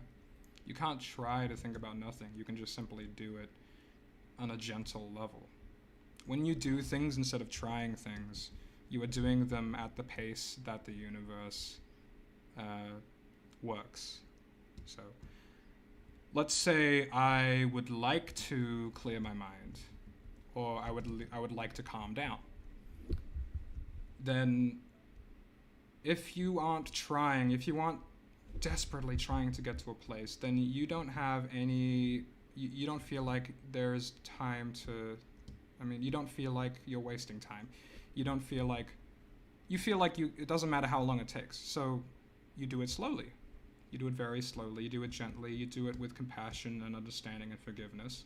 And you forgive yourself every single time you fail. Every single time you fail. I mean every single time. No matter how many times you fail. And then you think, oh, where's my progress gone? I'm getting worse and worse. You're not. It's all just part of the journey. You won't really, you can clear your mind. Some people can do it. But that isn't the goal. The goal is to just reach that place of now, which is mindfulness, which is nirvana, which is the present moment, whatever you want to call it. And once you're in the present moment, every single thing becomes tolerable and easy, because everything is done one at a time. You aren't thinking 10 steps ahead and suddenly, you know, this doesn't become harder than that, this doesn't become worse than that, this doesn't become that. There isn't a this or that. There is just whatever it is right in front of you at that exact moment, which is always going to be one thing at a time. And once everything is one thing at a time, everything becomes easy. Live streams are equivalent of those super relaxing songs on YouTube plus philosophy. Yeah, that's the vibe. Your shirt makes you look shirtless. Yeah, I know. Yes, but why did I see a chicken killing a dino? I'm trying to clean up a mess I made in this server. I spawned a bunch of dinos because it was my first day on the server and I was really excited.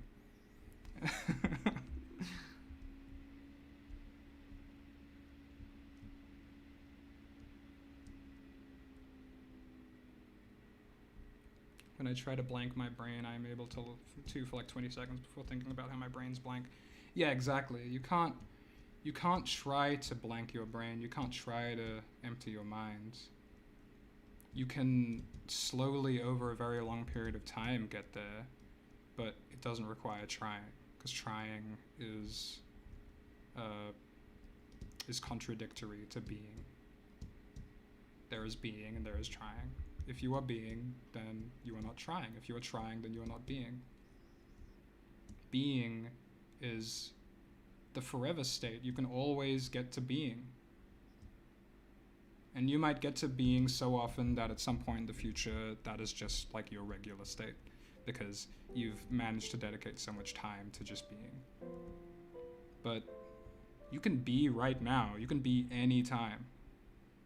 And then you think, well, actually, I would like to be more often right now. It's like, no, just be right now. Why do you need to compare? Why do you need to measure up to? Why do you need to say that this is bad and this is good? That's the opposite of being, isn't it? In fact, talking about it isn't being. I just like talking about it. That's why I'm talking about it. But it isn't at all about getting to a better place than you were before. It's just about being there right now. There is no judgment. There are no people who are going to say that you will. I mean, there are going to be people who will judge you. Don't get me wrong. But you don't have to take them seriously. Because you can just be. We all equally have this power to just be in the same place. Be in the exact same place, which is now. Which is the present moment. Just sitting in your body. Feeling into your body or your mind, or maybe the movements around you, and just exist. Everyone can do that, even if it's just for a second.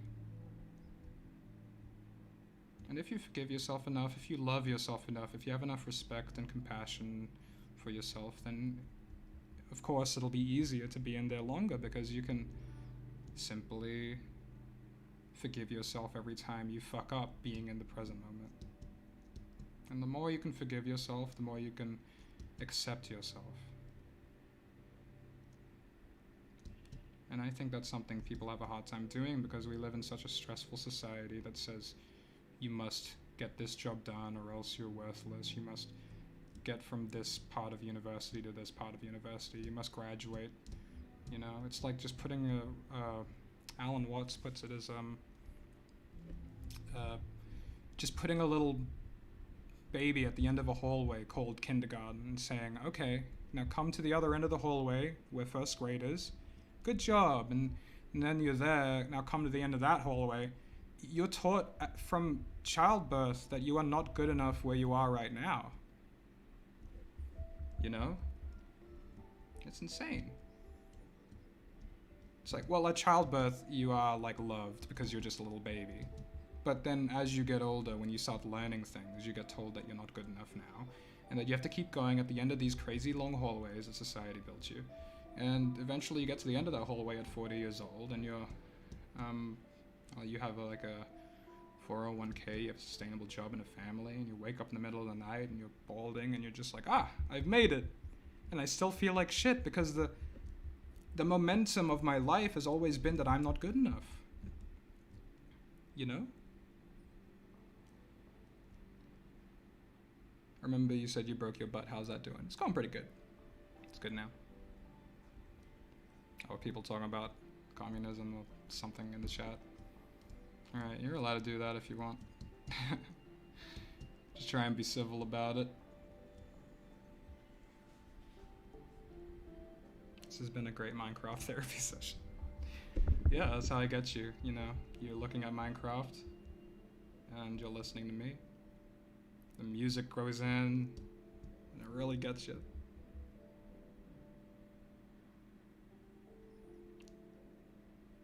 Why are people talking about it, to be fair? You know, I'm not gonna get offended if you don't want to listen to me. Bung, I got armor. Hell yeah, Taser. You go deal with that armor. You use that against a dinosaur or something. If I see dinosaur killed Taser, I will avenge you.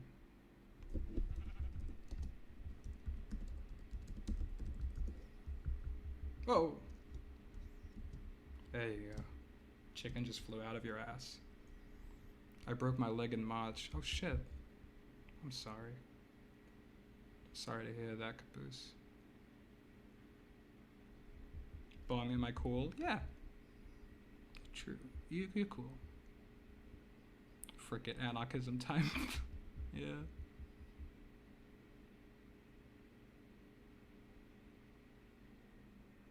Bung 10 on the Minecraft music.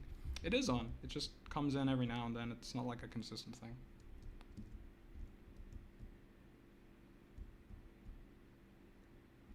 You can always improve yourself. There's no such thing as perfect. Exactly, but that should let you know that improving really isn't improving isn't a real thing.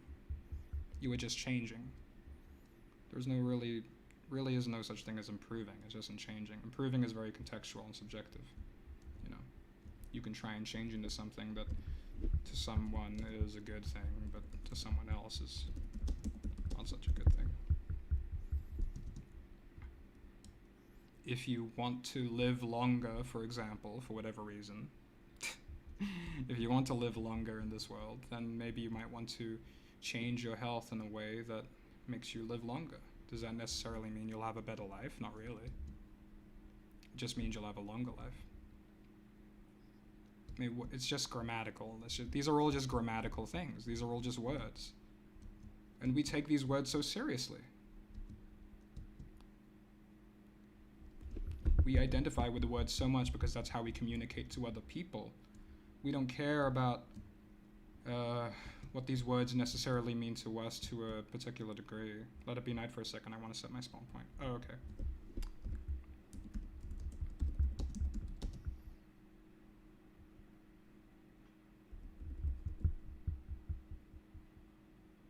I'm such an old man.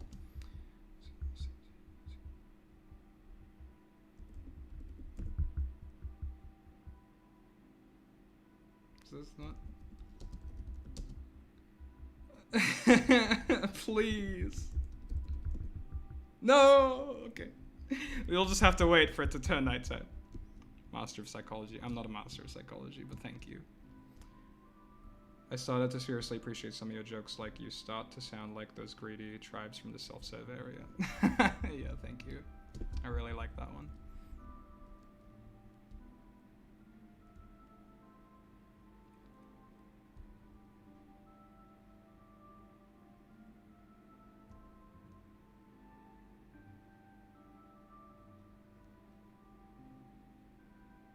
You have to write in military time like 1700.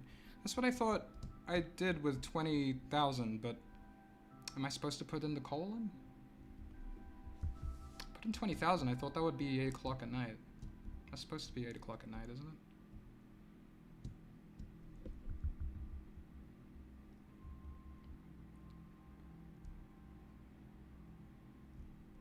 Oh well, doesn't matter, we'll just wait for the sun to go down.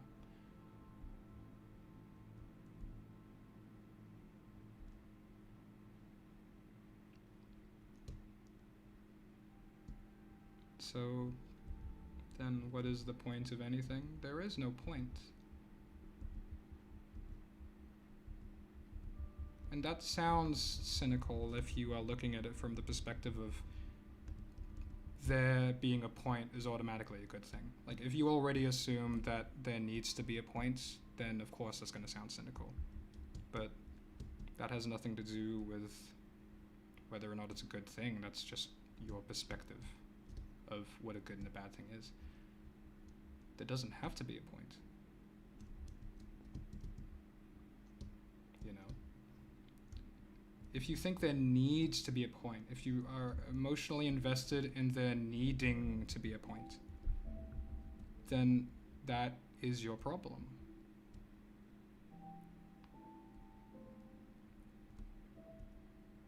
I mean, it could be a problem. For some people, it works just fine for them to have a point because things are going so great for them.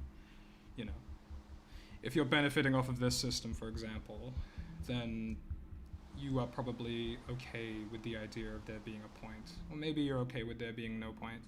But really, if you are living in a constant state of, I am going to react to my fear and desire, then yeah, maybe you do need a point. Maybe you do need some kind of goal to reach. Or you can just let the universe happen. You can just let whatever it is that you want to do happen. You can just make authentic decisions by yourself without letting other people influence you.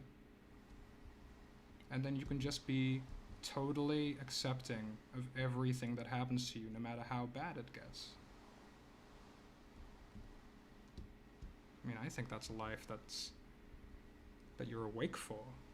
You know, you are in existence. You are awake. You are not just constantly in that cycle of running away from your fear and chasing after your desire like some kind of simple programming robot, you know? You can be creative, you can make different decisions, you can be different. Lao Tzu said that if you care about what other people think about you, you are forever their prisoner. And I'd rather be friends. I'd rather be good with people. I'd rather that I can just give somebody some love, give somebody some kindness or some support, and then move on. Of course, I'm not perfect. Like, I'm talking here about all of these things that I believe in, but, you know, obviously I'm not perfect. I suffer quite a lot from ego, from vanity, from impatience sometimes. Sometimes I don't want to be in the place that I am right now, especially since I've been getting these headaches, you know, they get pretty bad. But there are so many moments where I've been in places of terrible suffering, where I look back at other times where I've suffered and think that I wish that I was more present for those moments. You know? Not only does it help you develop a harder skin, but it helps you appreciate what you do value. If you are suffering, the only thing that tells you is what you value, is what you miss, what you love, what you want. Because you're not getting it. That's why you are suffering. It's always a fun thing to learn, you know? And if you truly completely understand why you are suffering, then you wouldn't suffer so much. Because the suffering mostly is in the mind, it comes from the confusion. I honestly, even as a Christian, fear death and what comes after, and I fear that God isn't the highest up there, as I always wonder, what if there is something higher than him and even God not knowing? Interesting thought. You might get kicked out of church for that one. Yeah, that is something that has been conditioned in you, in all of us. I was raised Christian as well. This idea of power and strength and order and structure only leads to the obvious, which is stop talking bullshit. Okay. Then leave my stream. You can play Minecraft without my voice. You can always do that. What was I saying?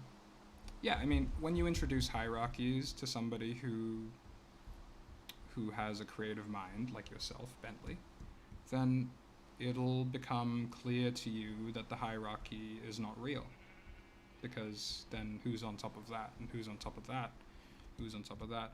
And that's kind of where religion has dug themselves into a hole. Because what they've really done is established a hierarchy in a certain way for humans to live. And it's just an instruction manual for that. And if you don't believe in it, then you should be kicked out of that society. Obviously, they don't have that much power now, but they definitely have this everlasting psychological impact to so many people nowadays.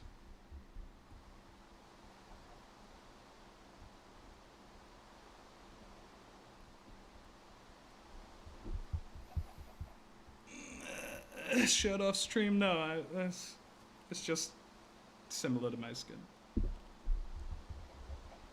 Why is the title Minecraft God and why are you playing as a chicken? My church is extremely nice, caring church. One of their sayings is perfect people are not allowed. That's really nice. That's really nice. I know there are some like really nice spiritually progressive churches. The only issue is that, at least in my view, the idea of an external God creates the idea of not being happy with yourself.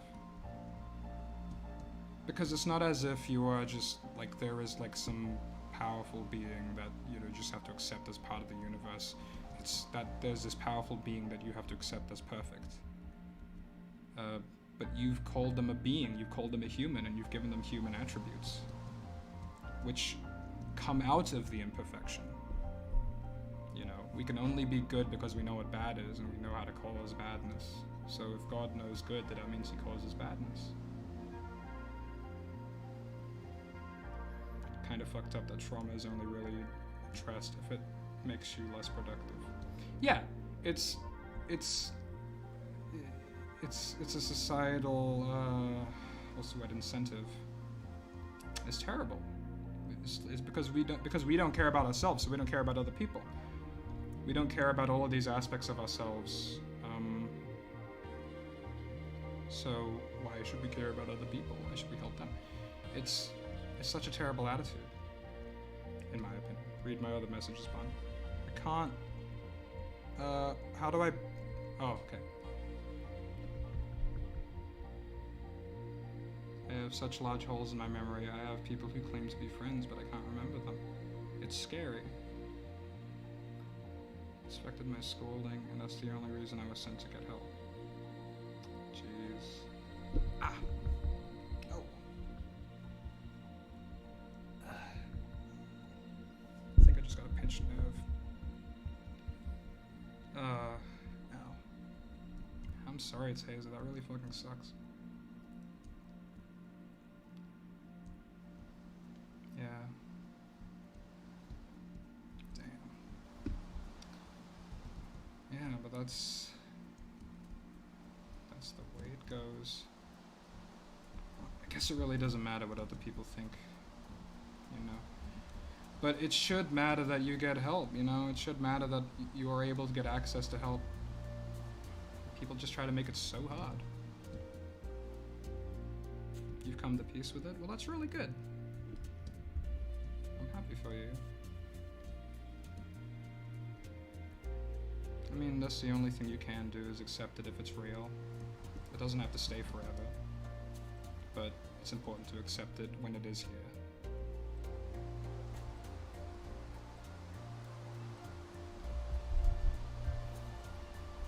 What is your PS4 name if you have a PS4? Mine is Beastly Bones. I don't have a PS4, sorry, but thank you for telling me. Could you play the Minecraft soundtrack? Is the music not playing through the stream? Are you afraid of eternal darkness when you die? Then you can choose to believe in an afterlife. Eternal darkness when you die. Well, that's just a fancy way of saying it. I mean, that's like a very specific way of saying it. You don't actually know what happens. You don't know if it'll be eternal darkness. You know, it could be like, you know, when you fall asleep and you wake up and it feels like it's been 2 seconds. It could just be that. Except forever. But since you have no sense of time, there is no forever. What I think about is what Tim Leary said when he was dying, is that special moment when the body dies but the brain is still a little bit active for a few minutes. And the way he describes it as a psychologist, he explains that people can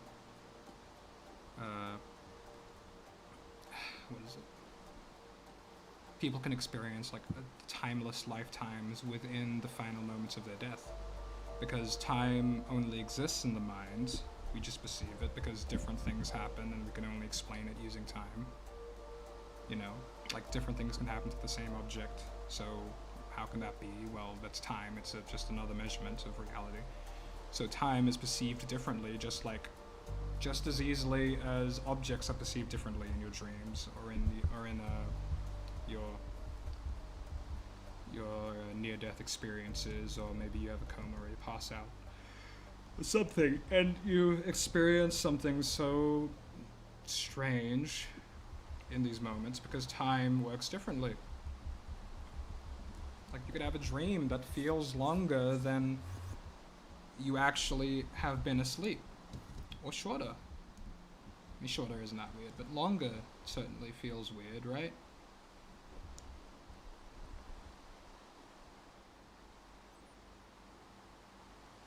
Well, the bad thing is you don't remember a time that you was not alive, so that is what gets me confused. Yeah, and that's fine. You don't have to understand it. It is not a requirement for you to understand things. That is just something that intellectual people sometimes try to make you feel bad for when you don't understand things. It's fine to not understand things. It's not a requirement. It's definitely not a requirement to respect people. You don't have to understand why somebody is the way that they are just so that you can respect them. Because that's like saying, all right, I'll only treat you kindly if I think what you're doing makes sense in my mind. No, that's not respect. That's a transaction. That's some kind of like pact, you know, like that's some kind of like messed up transaction where you are in total control of whether or not you are going to respect somebody.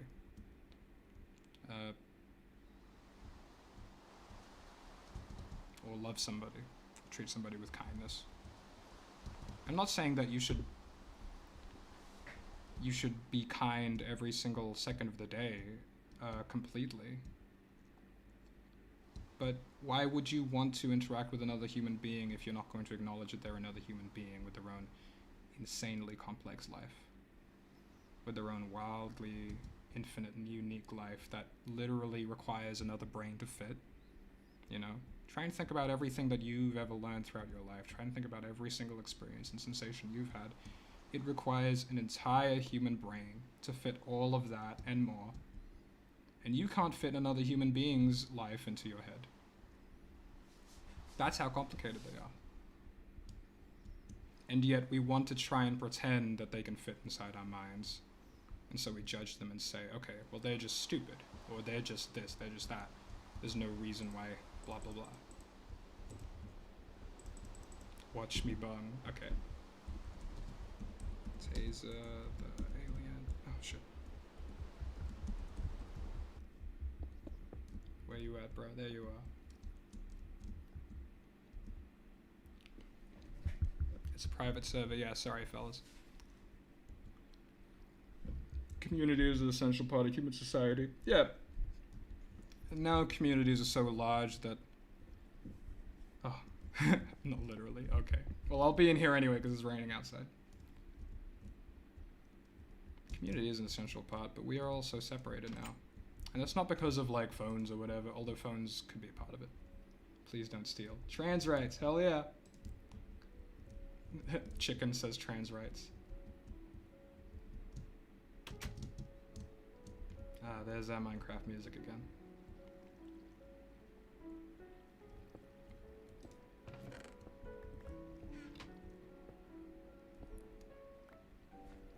Get you some food. Devil's marshmallow, interesting.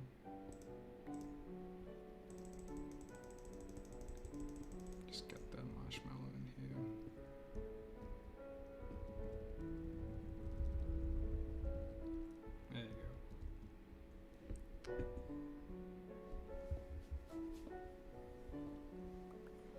amazing series. It puts a lot of joy in my day, and when I see a new episode up, I hope you stay productive on YouTube and life in general. Stay safe, friend. Thank you.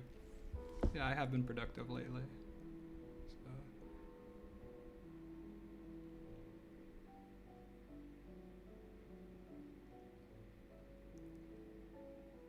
Alternative title, Chicken God Flies Around the World Giving Existential Crisis.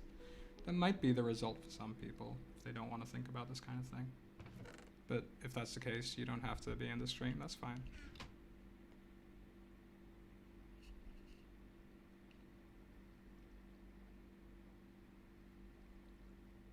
Is this joinable, Bong? Sorry, no it isn't.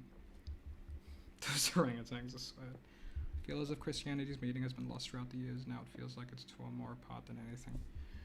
Well, meaning is what tears spirituality apart, because people try to take certain things so seriously, because they want there to be solid, objective things in the reality, in this reality.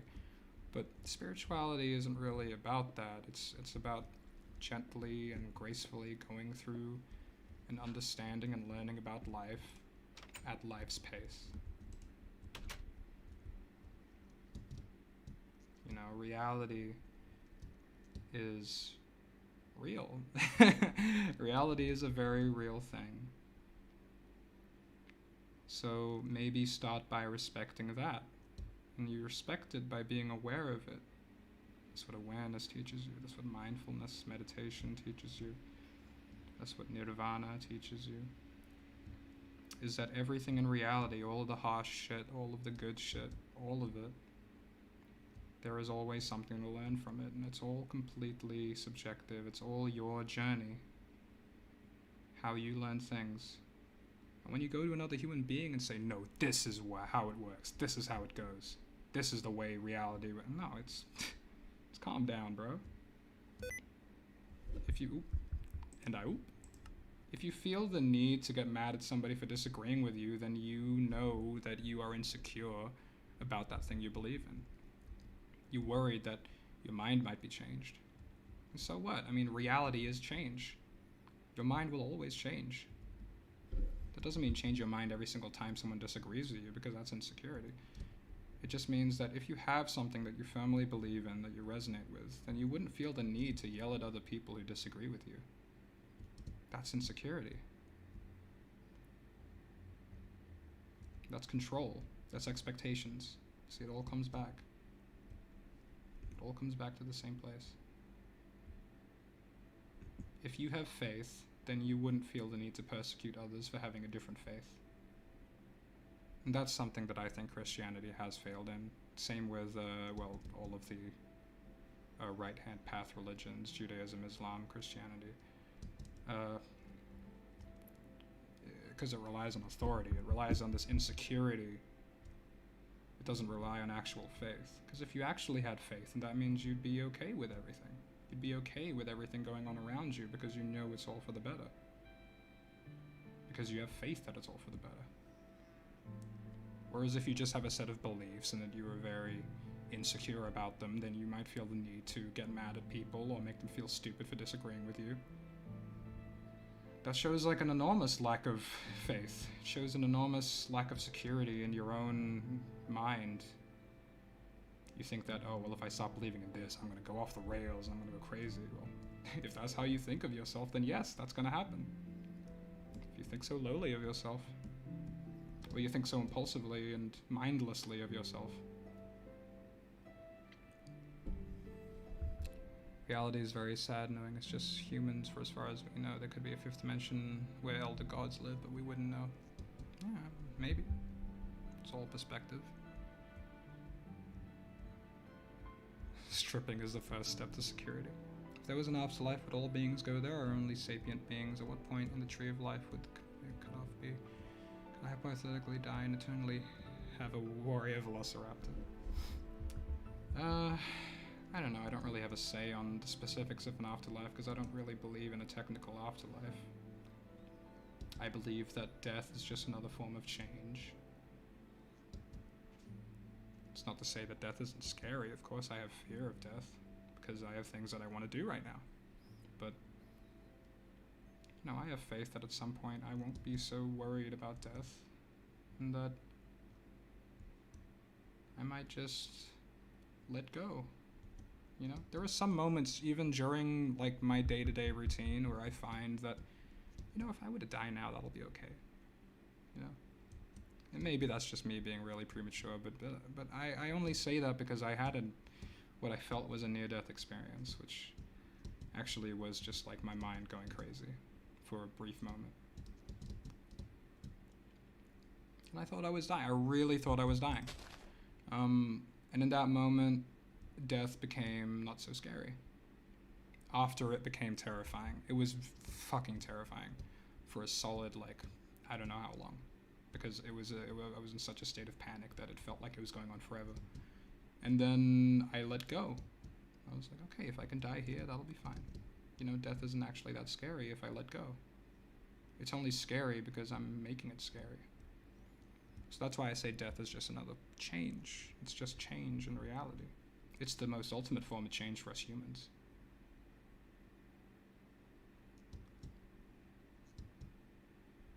But in the same way that, you know, animals that have less intelligence than us have a different form of awareness, I think the same goes for plants, just on a much more simpler scale. Even right down to all of the energy that makes up the atoms in the universe, they just have a much, much, much smaller scale of awareness. You know? A much tinier scale. A scale that we couldn't quantify using words, and that's why it scares us, because we are addicted to our thoughts. We are addicted to thinking. And we think that, okay, well, if things don't think, then they are less than us in some way. They are lower, they are beneath us, something, you know. Well, they're just different. They are things that existed here long before us, and then we will return to them. And we only get scared of that because we're so addicted to having a body, we're so addicted to having a personality, we're so addicted to having friends and family and all these people that we love and hate. We're addicted to the drama of it all. We're addicted to every single aspect of reality. While at the same time, so many of us want to die. So many of us hate ourselves. It's a strange paradox. It's just a back and forth action.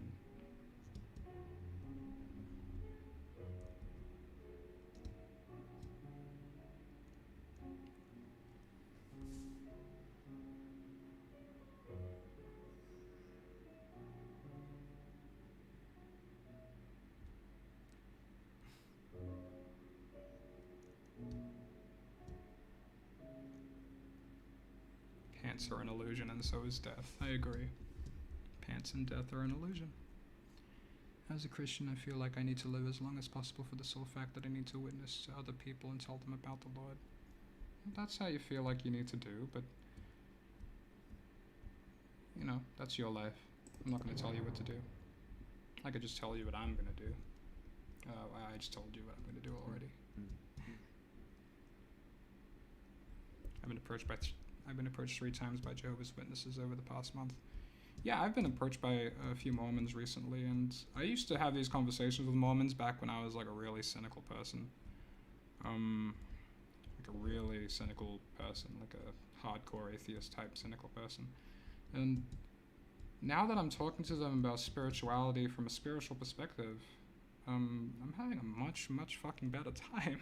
Like, genuinely, it's so lovely. Oh, goblins.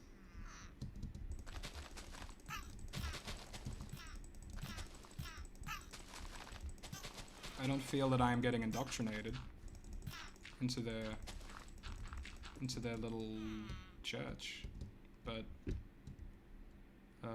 I'm having a good time talking to them because I don't have insecurity anymore about what I believe. I know I can talk to them without fear of getting captured or whatever. You know? I know what my boundaries are. I know what I believe in.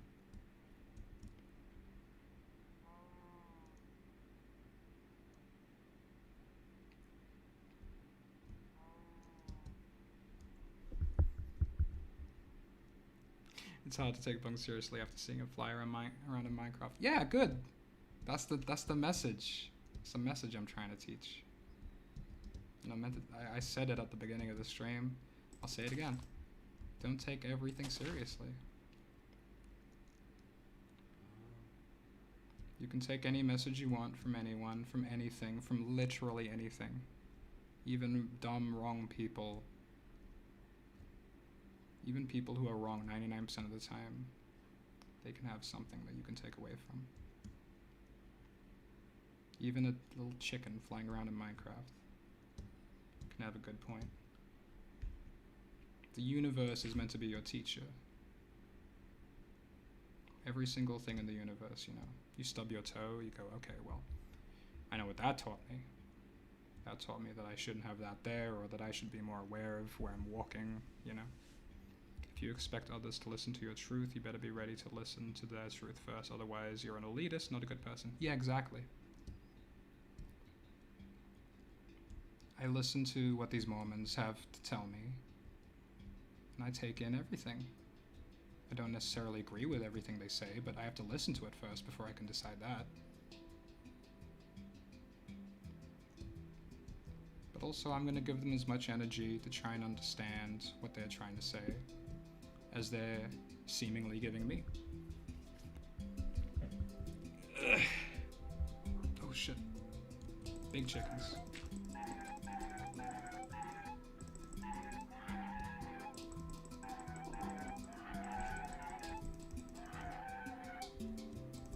This is like fucking Midnight Gospel. It's just like bizarre shit is happening while I'm talking about these subjects. Wow, what a noise.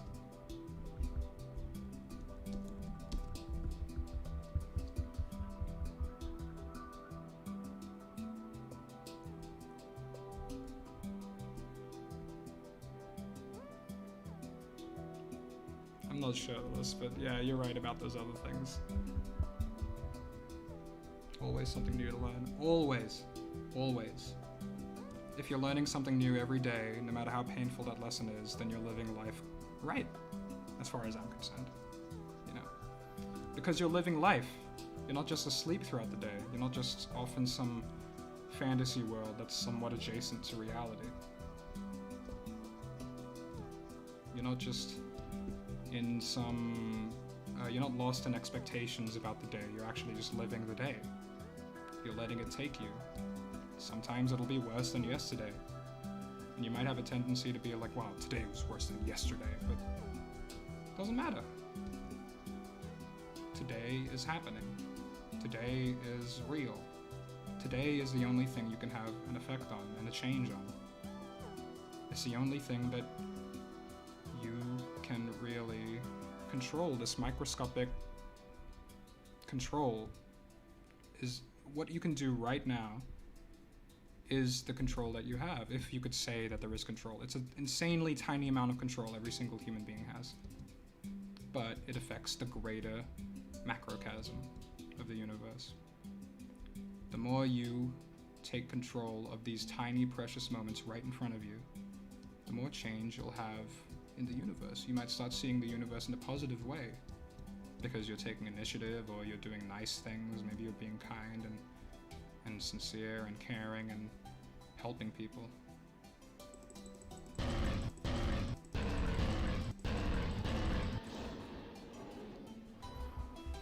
And because you're helping people, you start seeing help in everything around you. You start seeing people's advice and criticisms as advice and criticisms instead of insults.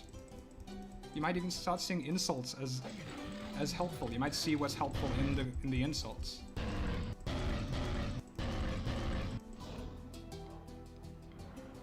You might see what's helpful in people's opinions of you, even if they aren't intended to be helpful, but because you have that mindset, that's what you take from it. That's the energy that you take from it. This is one that requires self-love, one that results in self-love.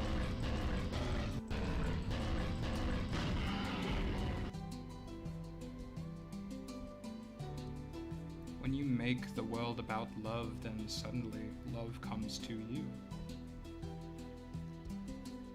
It's not like you, you know, it's a big mistake to think that you are a loving being and everyone else is just shitty. And that it's a battle between you spreading love and them spreading shittiness. It's not. It's love is everywhere. You just have to tune into it. Love, kindness, all of the good shit in this world that we're looking for. The thing behind all of the desires that we have. The thing that motivates all the fears. Everything that we feel is just surrounded by love. But if you view the world surrounded by fear, then all you're gonna see is fear. It's as simple as that. If you live your life by fear, you're only gonna see fear and all of these things that are otherwise fairly neutral. Whereas if you see love, then you'll only see love and all these things that are fairly neutral. We think, oh, I don't want to go there, that might be too dangerous. You know, what if I'm so loving, then people could take advantage of me. Well, you don't have to be stupid. You don't have to be stupid to be loving. Like, they're not exactly mutual things. They're just things. These are just things that are happening in front of you. Somebody treats you poorly, you can react any way you want to react, but you have to understand the cause and effect of that. Do you believe in a positional of structural self? Are you the atoms that make up your body, or are you the blueprint these atoms have taken? What you are, what I am, are just the words, are just the grammar of me, of Danny, of I am. It's just grammar. You know, like if I say I am breathing, I am not breathing. I'm not controlling my breathing. I'm already breathing, whether I like it or not, whether I'm controlling it or not. Controlling it. You're not actually controlling your breathing. Your breathing is automatic. The way my brain is working right now is automatic. The way everything is going on is automatic. We are just reacting to chemicals. And that's fine. That's not a negative thing. It doesn't have to be a negative thing. If you look at life in a positive way, then life is this miraculous grand show that tells you all of the good shit by showing you some of the bad shit. It's a show that lets you experience the beauty of everything by also letting you experience the terror and misery. It shows you that everything is temporary and that every single thing, everything is precious. Bung, I ate the marshmallow. What is this? I don't know. It just said devil's marshmallow. Oh my god. Okay, well, I'm gonna have to see this.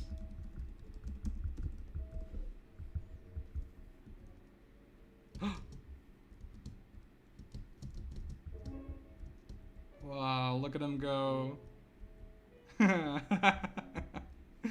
He's bouncing from the marshmallows I gave him.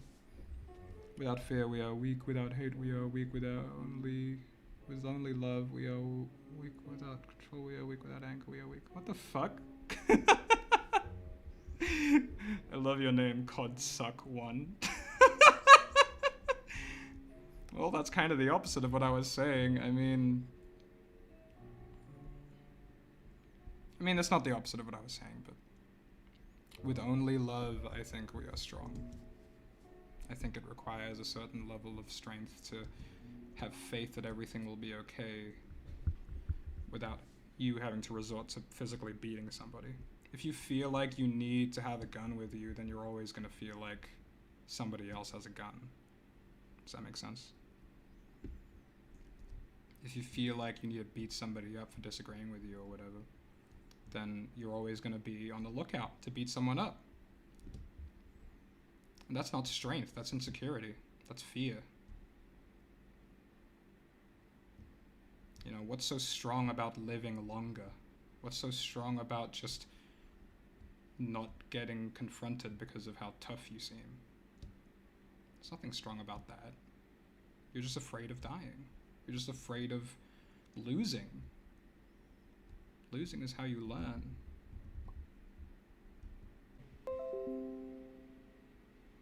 There we go. Oh, my back. 1 second. How long have I been streaming?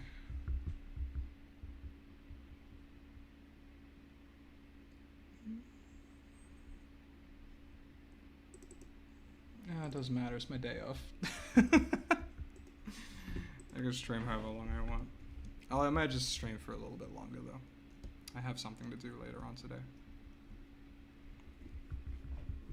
But honestly, I was probably just gonna play Minecraft without the stream on, so. Thank you for such wise advice, it's very calming, and I've been really scared for such a long time about everything. You're welcome. This is something that you can find within you, though. This is, and it's not me shaming you for not finding it within yourself. I mean, I'm trying to encourage you that you know, the next time you're feeling scared, that it really is just a feeling. Your brain is just a machine. It just associates symbols with your emotions. So if something scared you as a child and then you see the thing that scared you later on in life, it might trigger that emotion because it just associates those two. It doesn't really have anything to do with reality. It doesn't have to do with truth. Most of the time it's very inaccurate.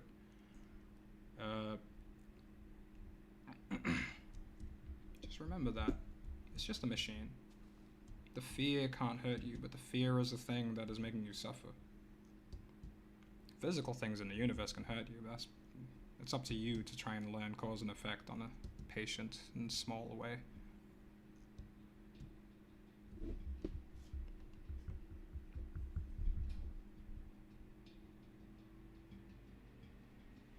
While I agree that free will is a fickle thing and we don't control our reactions, we can still determine what we do. Control is just a perspective. You can say that you have control and therefore you do have control.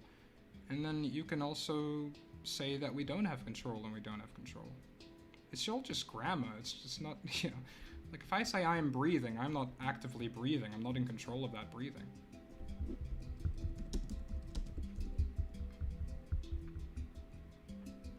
And that's fine. I could also say I am breathing, and for that sentence I am, for all intents and purposes, breathing.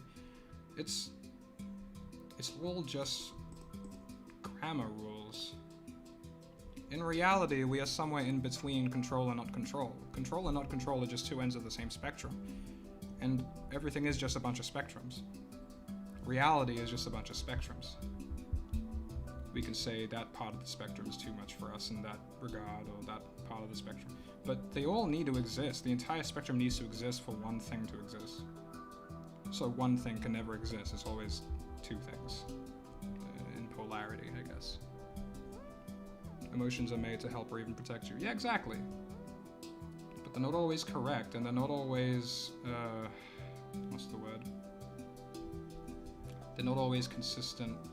They're not always helpful to the degree that they are causing, especially if you're taking them so seriously. Security can manifest in desire or demand for control. Most bad stuff is born thus. Yeah. Yeah, absolutely. You have a desire or an expectation for something, and that can cause insecurity as well. It's like a cyclical thing. It's like an anxiety loop, you know?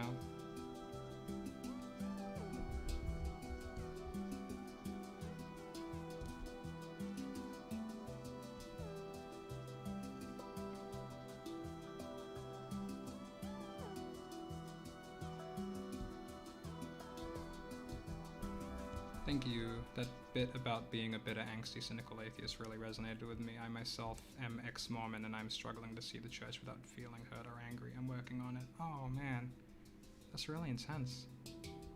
Oh, wow, you still alive? Yes, I am, Sammy. I don't know how long I've been streaming. Could somebody tell me, actually? Because I can't find it on the thing, because I'm an old man who doesn't understand technology.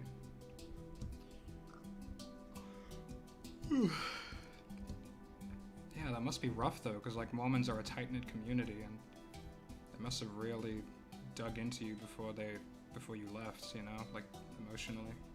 I understand what that's like, but not on a community level, but rather just on a parental level. My parents really dug into me with religion, and then I left, and for a very long time I was so bitter. I was so goddamn bitter. So angry. There were so many old streams of me where I'm just like bitching about it. And that's fine, that was just part of my journey. 2 hours and 20 minutes. might just go for a few more minutes then. How do you deal with the bad in the world? Well, you can't have bad without the good is the simple answer. And I know it's like the most frustrating answer because it's so simple. But the most simple ones are the hardest ones to accept, because I do mean that in the broadest sense, that every time something bad happens, you kind of have to accept it in the same way the good things happen to you. You have to find that balance of just accepting everything. And then, you know, suddenly things become less special, but why do things need to be special? Isn't that what causes suffering? If you decide that something or someone is special, and then suddenly they change, or they die, or something happens that disillusions you from that idea of specialness, then suddenly your entire world collapses because you put your world on them. Instead of just putting your world on the very simple truth that everything changes, everyone changes. Everything is this beautiful dance with no repetition. Rest in peace, Prof. See, the Prof just changed into a lot of pieces. Good job. Why you look like that? Do you mean me or the chicken? I thought you were talking about me. When do you stream? It's usually on Thursdays and Sundays. I'm still in a strange place with my religion, Lamau. It's like, sure, I'm Catholic, but also unless. It's kind of messed up me up mentally, but also it's just what I'm used to.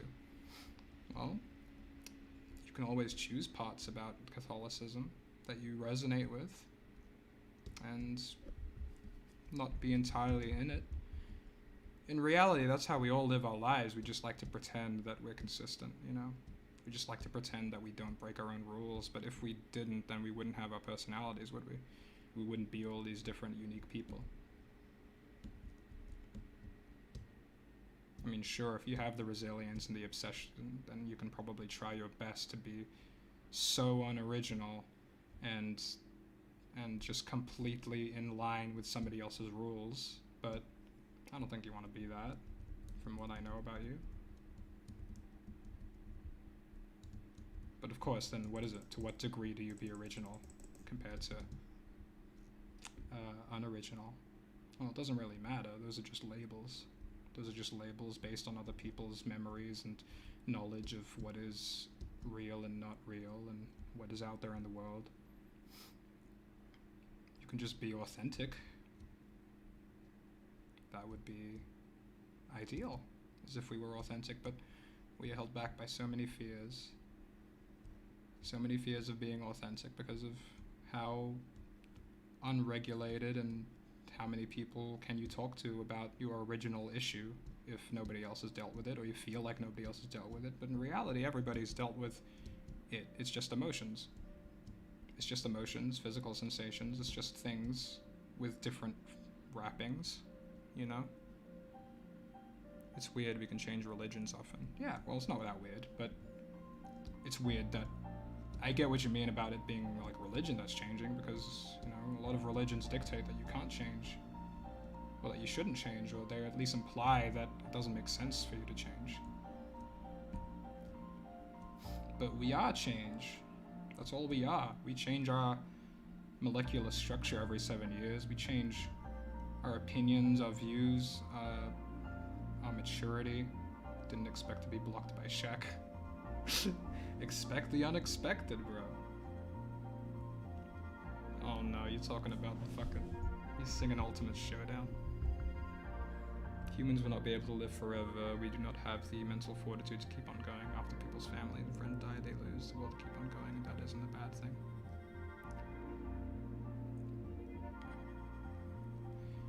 Oh, look in your biome.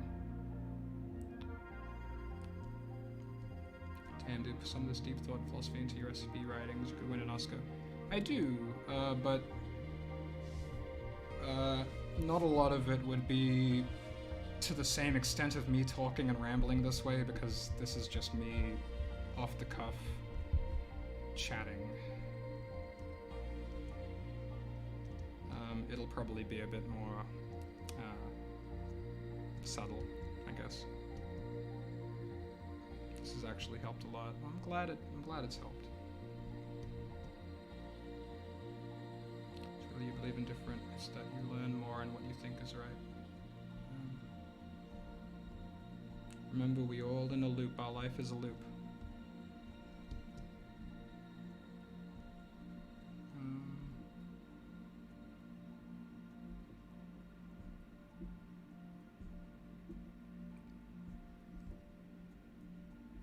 Is there a goal, or is the goal to chill? But there is no goal. If you chill, then you understand there is no goal.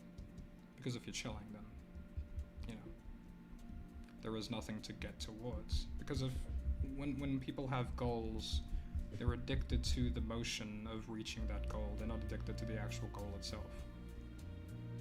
So once you reach your goal, you're not satisfied anymore. You know, you might be satisfied for a while, but then you'll be unsatisfied. And then you keep going, and then you get depressed because you slowly begin to realize the truth, which is that, oh, it's the goal I'm addicted to. It's the act of reaching the goal that I'm addicted to, not the act. There's no actual thing in this universe, because you have a materialist mindset. And once you realize that all materials don't matter because you've been chasing them your entire life, and realizing that they don't provide the happiness, the same happiness that chasing the goal delivers, then you get quite depressed. So then the positive realization from this is that you can create all of these feelings in yourself without having to use any complicated systems or risking your life or doing anything crazy. You can just do them. You can just do whatever the fuck you want. You know? But then, as I was talking about earlier, about, you know, there not being a singular... If you're a materialist, and that also means that you aggressively believe in your individuality. Now, if you still believe in your individuality, but you still want to do whatever the fuck you want, then you might hurt people. Because you believe that other people are separate things, and maybe that they're objects. That's no good. It comes from a total lack of denial. I mean, it comes from a total denial of reality.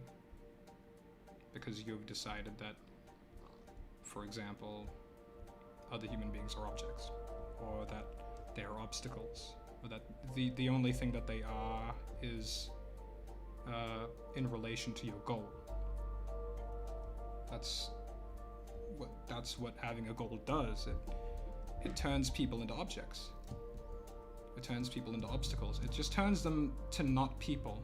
You know, it dehumanizes them. Because you're either an aid to my goal or you're a hindrance. And some people don't take their goals so seriously, but they still have goals, and then they treat other people like human beings. But then some people only do that because it might be their goal to maybe get a girlfriend or a boyfriend or something. And so they treat certain people with kindness and in the hopes that they might get something in return out of it. Or maybe it's not a boyfriend, girlfriend, maybe it's just like, I don't know, I want this job offer, or I want this opportunity for blah blah blah, whatever. You know, if you are being kind to people and these expectations, then that is a goal as well, and you might treat somebody poorly if they don't meet your expectations. Rest in peace, Prof. You got killed by Gru.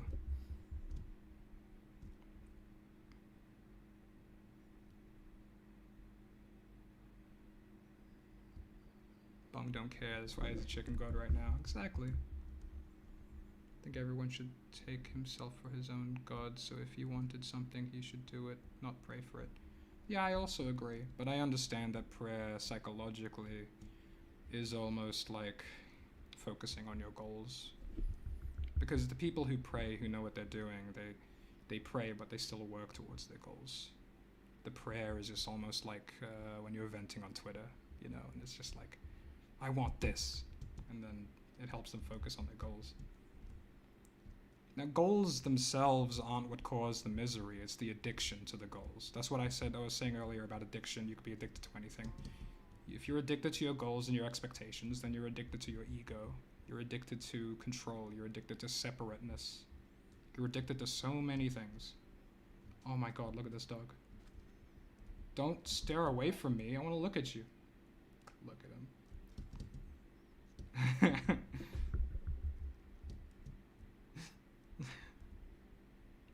like bread, name every bread.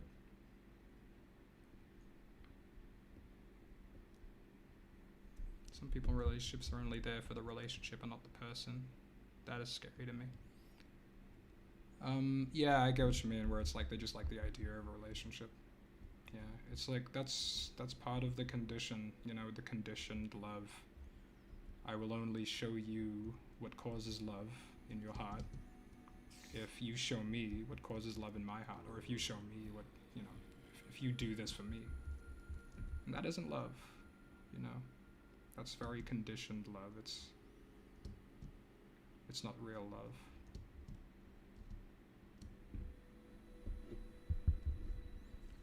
We're a mess, bro. We're so far from perfect. Yeah, but nothing is perfect. It's not, I mean, it's a good mess, you know? Because we're constantly learning. That's the whole thing. We're constantly learning about reality. We're constantly living in this state of terror and beauty, you know? And we end up in these different states of, like, you know, sometimes there's more beauty than terror, and sometimes there's more terror than beauty. We're constantly in this fluctuation. And it's incredible, it's beautiful. If you have a cynical mindset, you know, then you might see it as like, oh, we're just stuck in this big machine and we're just insignificant little but that is, unfortunately, that is a choice. I mean, sometimes it's a choice that is like enforced upon us. You know, sometimes we might give up after an insane amount of pain and suffering and be like, all right, things are terrible. But that is still a choice that you are making. You are still choosing to react this way to reality. If we did have a choice, it's our ability to react differently. But that requires being present, that requires being patient and forgiving and compassionate. And that's something that I think we should practice more, you know, by being more tolerant, by reacting to things that we hate with patience and acceptance. We'll be able to accept even the worst things that happen to us, you know, including death. So many people spend a lot of time, so many spiritual people spend time accepting, so that one day they could accept death. Because when you accept how shitty other people are, what you're really doing is accepting the feelings inside yourself. Because these feelings just happen to come up when people do certain things, and it reminds you of you, or reminds you of something that happened to you, reminds you of something you used to do, and it gives you feelings of shame or guilt or frustration, whatever. But that's you. I mean, that's you that you're getting mad at. Sorry, I need to get some water.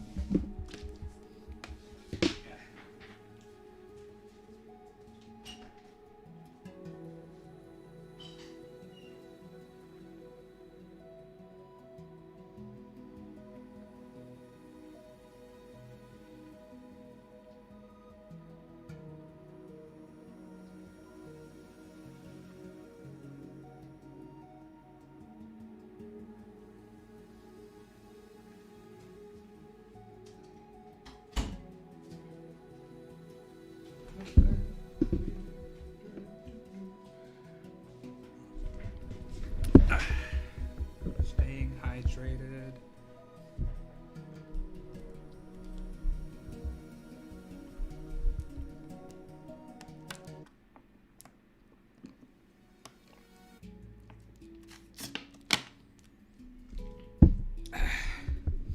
I don't know why I am sub to you. Oh, it's fine. You don't have to be sub to me.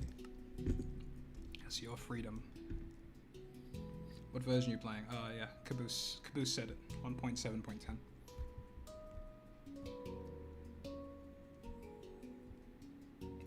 I'm so glad my dog doesn't understand these while I play them for her to listen. You know, the irony of this is that your dog understands it better than I do. Dogs live in the moment. Dogs just do things one at a time. They're reacting to what's happening right now. It's not to say that dogs don't have memory. They have memory. That's how they learn tricks and shit. That's an instinctual thing. But they have a lot less memory than us, and they have a lot less thinking power than us, so all they're doing is living precisely in the moment. They see a sunset, and they see a sunset. You know, we see a sunset, and we're thinking about some bullshit like, oh, what's gonna happen when the sunset is over? It's gonna suck. Or like Sharon Salzberg was talking about this. She was in New York, where she lives, and she was seeing the cherry blossoms in Central Park, I think they were, and she was like, wow, these are amazing, these are beautiful. And then her friend gets up and says, oh no, we missed the peak, we missed the cherry blossom peak. And suddenly, at that moment, it wasn't so beautiful anymore, because that's all she could think about. It's like, well, they were beautiful a minute ago, you know what I mean? Because the reality is they're always beautiful. It's only just dumb words like, oh, it could have been better, that make them not beautiful, you know? In the Tao Te Ching it says, if you call something beautiful, suddenly other things have to be not beautiful. And that's just the, you know, that's just the karma, that the cause and effect of doing things. And when you call something beautiful, then you're going to have to experience non-beauty. You're going to have to, because you've called something beautiful, you know what I mean? That's just how it works. If you are doing something that you like and you get really obsessed with it, then you're going to suffer when that thing ends. If you fall in love with somebody, you're going to get hurt when that ends. And some people take the cynical route and go, okay, well, I'll just love nobody then. But then that's not really living, is it?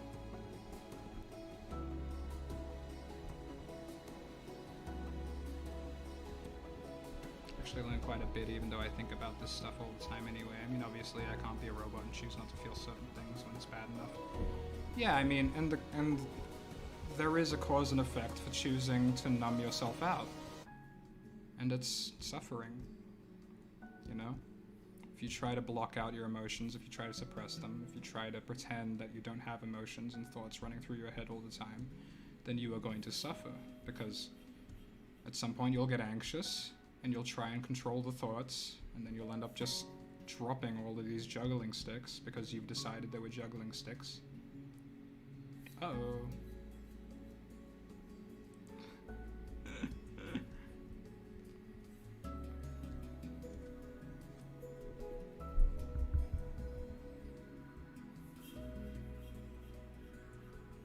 How many people ask when Confinement Episode 8 is coming?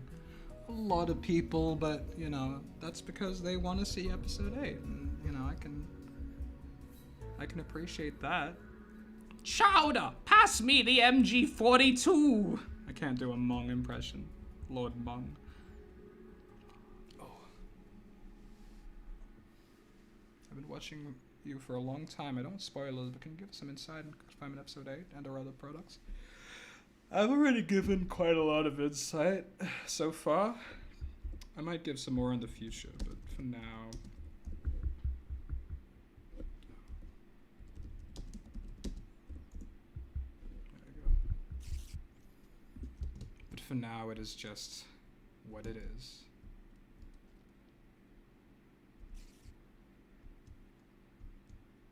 At least 2 people. Any advice for anxiety disorders? Or if this was already asked, but I kind of need. Well, what I was saying earlier about everything just being grammatical rules, you said you need advice on that. Now, do you? Do you need advice? You can definitely, oh my god, look at that. You can definitely want advice. I'm not trying to be an arsehole. I'm not trying to be like a semantic loser or anything. It's just that, when you tell yourself that you need help, that you need advice, then you've put yourself in the position of needing help. And in many cases, we do need help from other people. You know, if you're like bleeding out and it's a time-based thing, like you're bleeding out and you're dying and you need a hospital or something.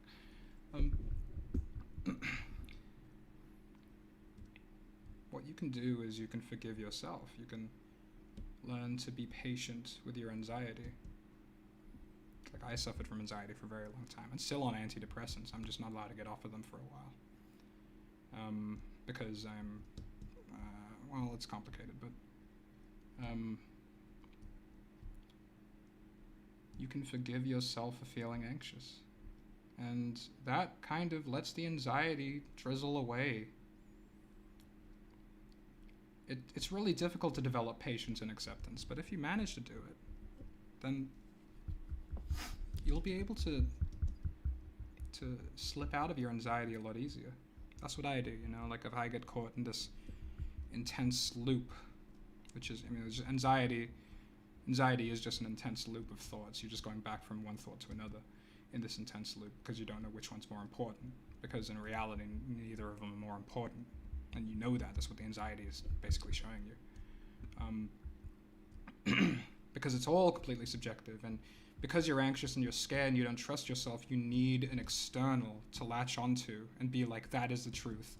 If I just listen to that, then I will just go along with that. But that is why you are anxious, because anxiety, as Alan Watts puts it, comes from a fundamental lack of trust in yourself. You need somebody else to tell you what to do and what to think. And that is great temporarily. It makes you feel like pacified for a moment.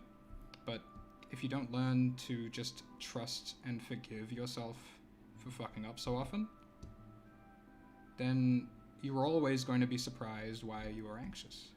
You're always going to be confused and scared.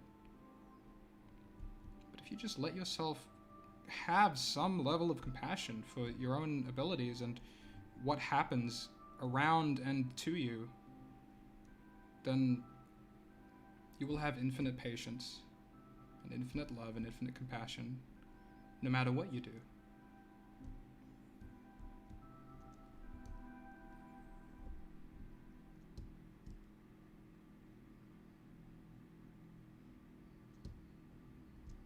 I had to take antidepressant medication for a small while, just turning last year during exams, just due to major stress. I would not say I had depression, but the medication did help.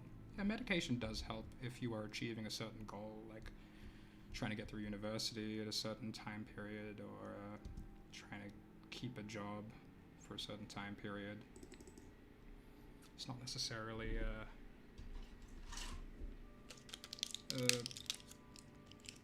for your health, it's just for your productivity. It's just because you are not entirely patient, or because you have a job that doesn't let you be patient. Or rather, you have chosen that this is the only way to move forward in your life, and it just so happens to be limiting.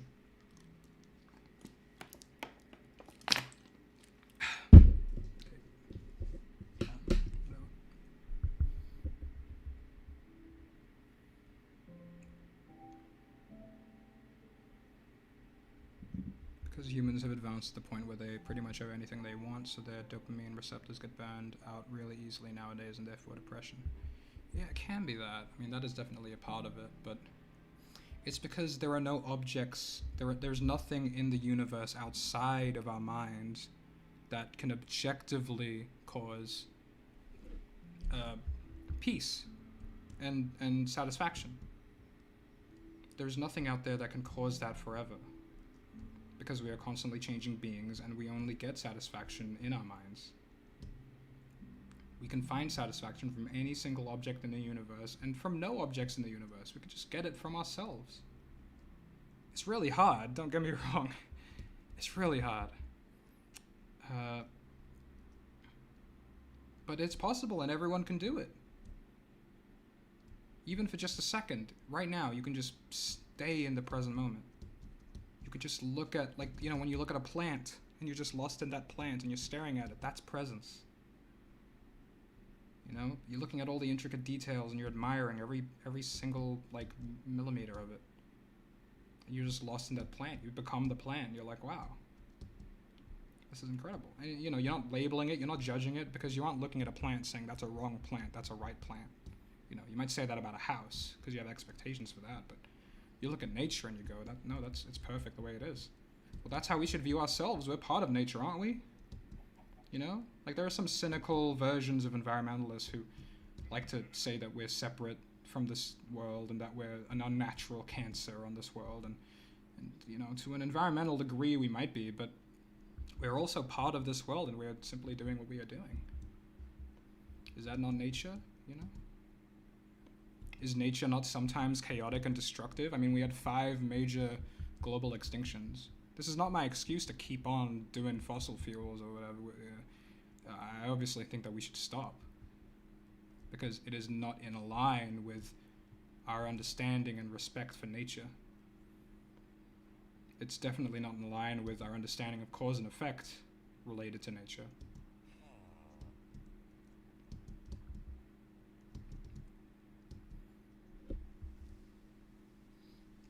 Lord Bung, the almighty moral support chicken god.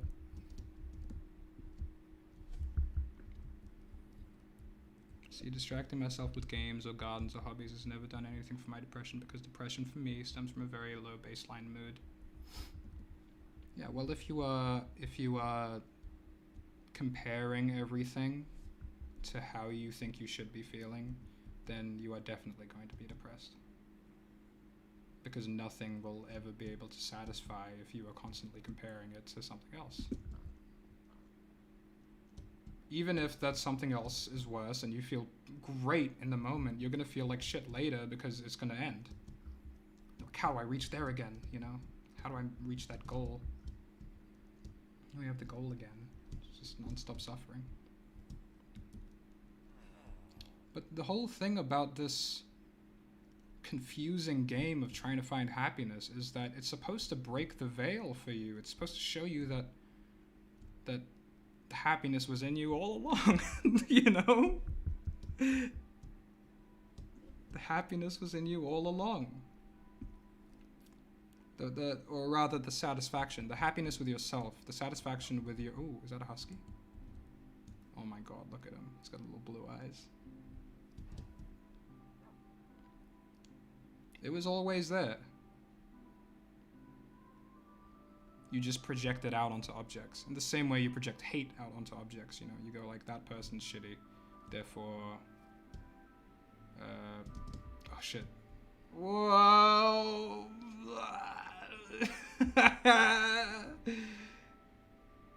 Chicken go bad. Funky chicken, whoa! Alright. What was I saying?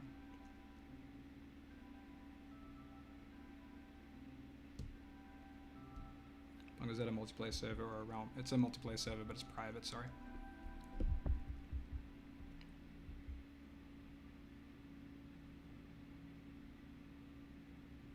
I hate it when someone has depression and somebody says, lol, just don't be sad. Yeah, I mean, that does suck, it does hurt. But I think there is another point to that. Not that it's valid that people should say that, because that's completely inconsiderate. It has... Because, in short, that is technically true. Just, you know, you end up just like transferring the energy of sadness into something else, and then you do something else. And if you are in the moment of doing that thing, then you won't actually be sad. But you should also let sadness run its course. We have this terribly capitalist way of looking at sadness and grieving that, like, okay, well, time is up now. You have run out of time for the sadness to happen.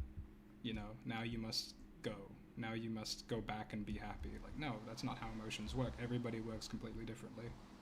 Everybody's sadness needs to run its course, and that could be going from, you know, weeks to months to years. If you're grieving, then that's just what's happening.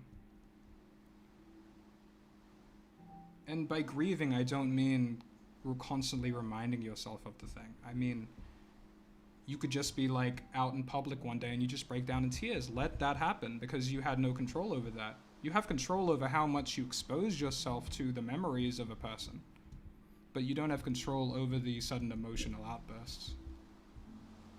And that's what I mean by letting sadness run its course, letting grieving run its course.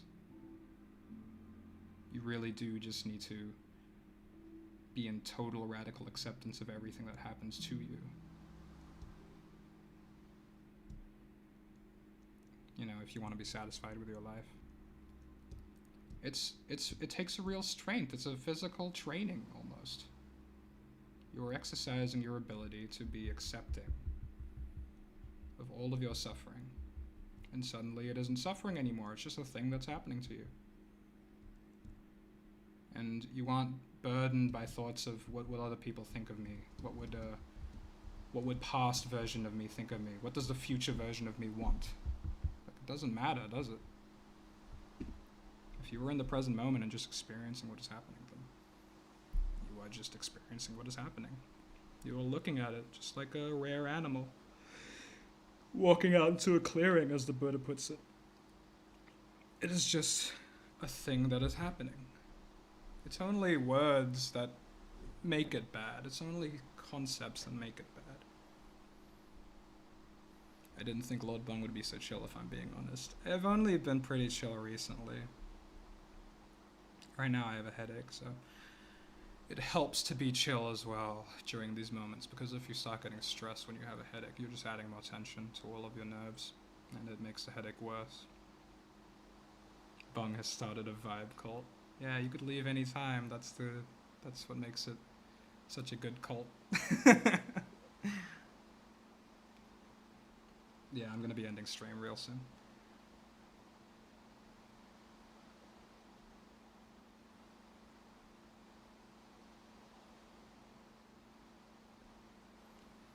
I wanted most to be stimulated to create art. Here in my 60s, I do almost nothing else. Hell yeah.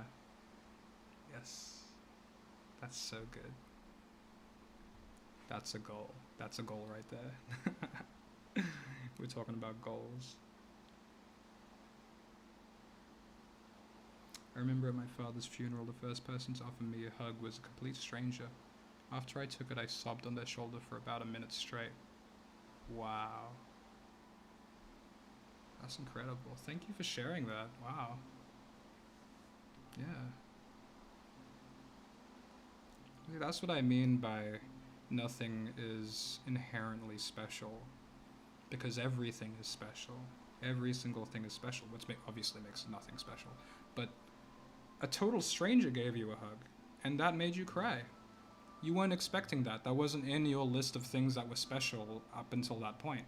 And now it is something that's special. That's what I mean by everything and nothing is special, because anything can be special. It's a good thing, you know? When I say things like nothing is real, I don't mean that everything is a simulation and you could just go around doing whatever you want. I mean the concept of everything. Literally found a poo lake, thank you, Prof. I mean the concept of everything isn't real.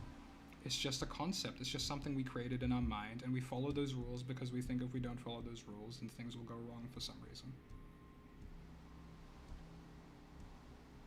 And some rules obviously are there for a reason, but you kind of have to learn for yourself if you are having trouble. I am now an acolyte of Lord Bung.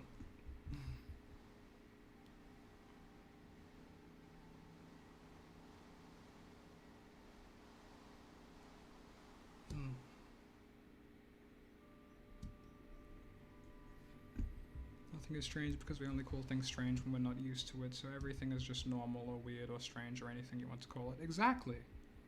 It's all just words. My friend, Aspen, Bad Aspen, who's doing an animated series on his channel as well, he was showing me some artwork by Rene Magritte. And that was... and it's just really like high abstract art that makes you sort of deconstruct reality a bit. And so he would paint a picture of a pipe, and then underneath in French it'll say, "This is not a pipe," because it's just a painting of a pipe. And however, it kind of fucks with your mind because it's obviously a pipe. It's just a painting of a pipe, but it's a painting. Is it just being semantic, or what is it? You know, it's like, no, it's trying to tell you that everything is just words. Everything is just semantics. You know, because that's how we talk to each other. So that's how we talk to ourselves. Instead of talking to ourselves in a more subtle way, where we just feel into our emotions and our thought and in our sensations and our vibes and the moment that's happening right now, then we only get stuck with our ability to judge, which is what thinking is for. Our ability to judge, discriminate, and control and destroy things, and create things as well. You know, like, but That is only one way of living life. It doesn't have to be the only way to live life.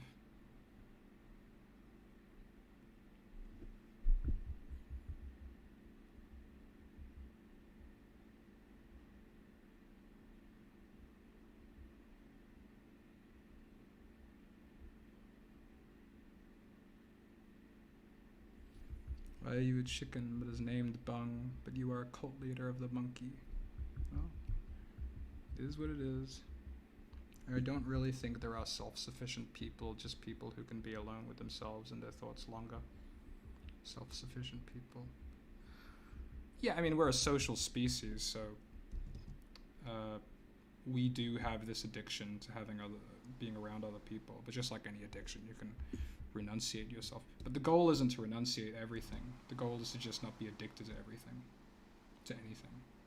I mean, the goal for a Zen Buddhist, for example, is to renunciate your addictions to everything.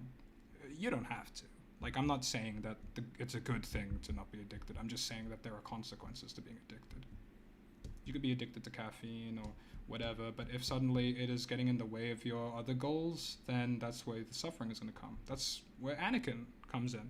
Like, Anakin's two goals that conflicted, you know, his love for his girlfriend and his love for being a Jedi Master. Neither of these goals are bad. They're both good goals. It's just that they were conflicting. You know? In the very same way, you can have an addiction to actually have caffeine addiction. Yeah, I used to as well. Getting off it was really rough. I'm addicted to smoking, lol. Sucks. Yeah. Yeah, we all have addictions. There's not a bad thing to it. There's nothing bad inherently about the object you are addicted to. The addiction is what causes the suffering, and if you think suffering is bad, then yes, you would logically have to conclude that addiction is bad. But addiction and suffering are just things that happen in the universe. The more I listen, the more, and it just cuts off. That's so funny. You're a Buddhist? Sorta. I wouldn't align myself with anything because there is bullshit in every single group, any sect of group. I just sort of, you know, there's things I like in everything. Yeah. In the sort of like way, everything is kind of the same. You know, every religion has its parallels to truth, because you know it's not just a bunch of people sitting around playing pretend. It's people who are experimenting with the things that can't be named. You know, namely your vibes, your soul, whatever you want to call it. Oh, I just need to pee real quick.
Claritine always tastes so funky.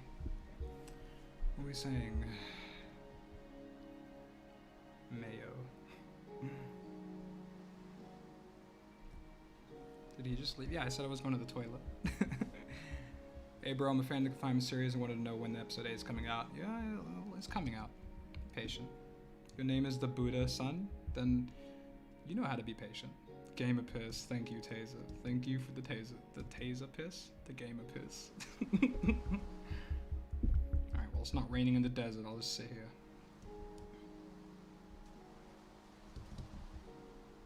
Oh, fuck, I want to see chicken. There we go. I dare you to fart and stream. How do you know I haven't already done it? Put a bra on or you'll get banned. I'm wearing a shirt, bro. It's all good. Oh, wait, did you see my nipples through the shirt? That might be it. It's okay. Guy nipples are allowed for some reason. Bum, come see me. I'm a stupid landfish. Alright. 1 second.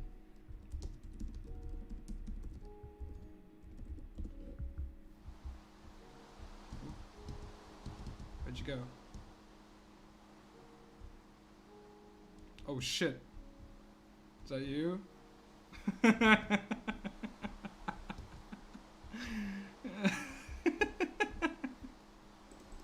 Look at him go.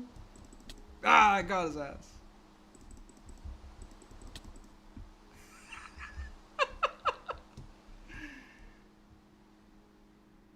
Rest in peace, bro.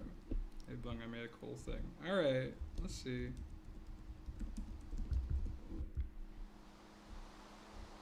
Where am I looking?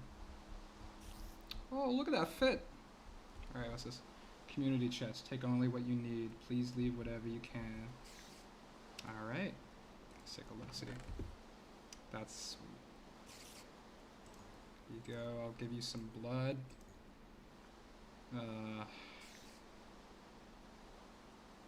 Give you some Irish luck, whatever that is. Bright diamond chest plate. There you go.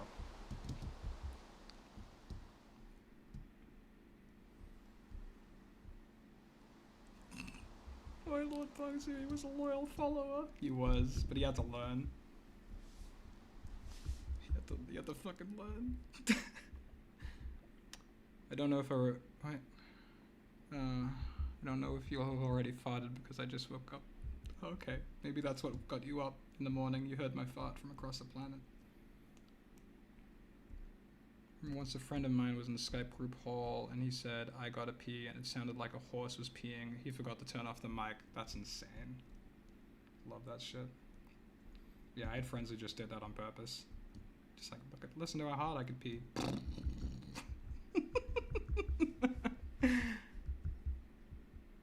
Bung, I'll cause love in your heart. Thank you. Yeah, I was listening to Ramdas talking about it the other day, Baba Ramdas. He was talking about love and how we associate love with a human being, you know, and we go, okay, that person is giving me love, you know, totally unaware that the love is already inside of you. That's why you're feeling it, you know. They're not giving you love in the same way they're giving you money or like ice cream or something. It's, you know, like when you eat an ice cream, for example,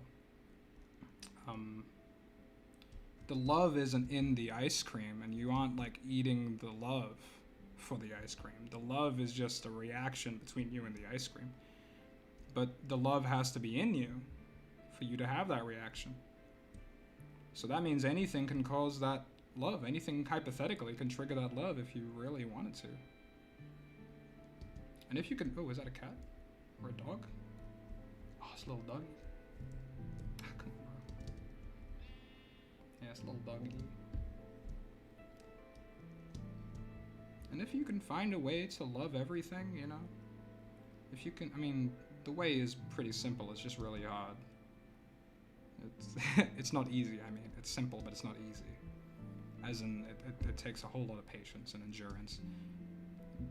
I mean, what it is patience, not endurance, sorry. It is patience. Patience, acceptance, and love are all basically synonymous in life. If you can have absolute patience for every single person that you ever encounter, then you already love everyone. And patience is not the same thing as just like holding your tongue when you want to yell at somebody. Although it could be. Patience isn't like you're doing it for somebody else, or you're doing it because you could get something out of not losing your temper. Patience is just doing it because you love somebody, because you want to hear what they have to say, no matter how stupid it is. No matter what it is, you wouldn't be calling it stupid if you love them. Or you might call them stupid in a loving way, you know? What if you're not connecting with anyone? What if you try but find you can't? That the emotions aren't there? Well, you can't connect to anybody because you've told yourself that you can't. Because you've told yourself in many different ways that you can't. And we've all told ourselves this thing. We've all been conditioned with this idea that we can find love in someone else, or that we can find love in Jesus Christ, or we can find love through an external means, which implies that we don't have love inside of us. We've already been told so many times throughout our whole life that we don't have love inside of us. And a lot of us end up believing it, unfortunately. Really, if you let your guard down, you have nothing to protect. There is nothing to protect. Just let your guard down around people. Just let them think that you're stupid every now and then. It doesn't matter. You know? Who are you trying to impress? The system? Like, look at how normal I am, everybody. Look at how I blend into the background.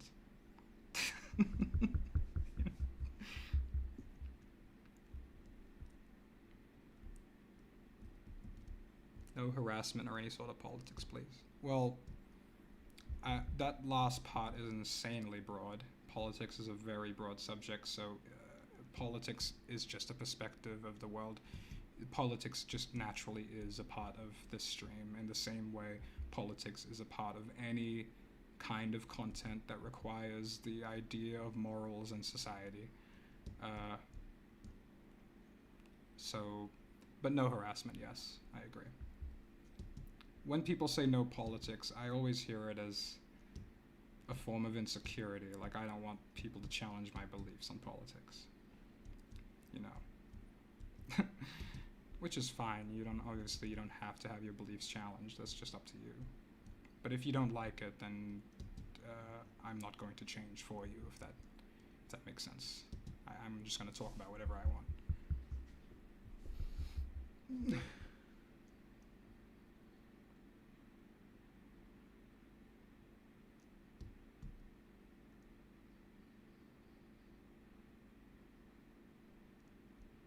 So you would condemn a percent of the population for not conforming to your idea of society? I wouldn't condemn them.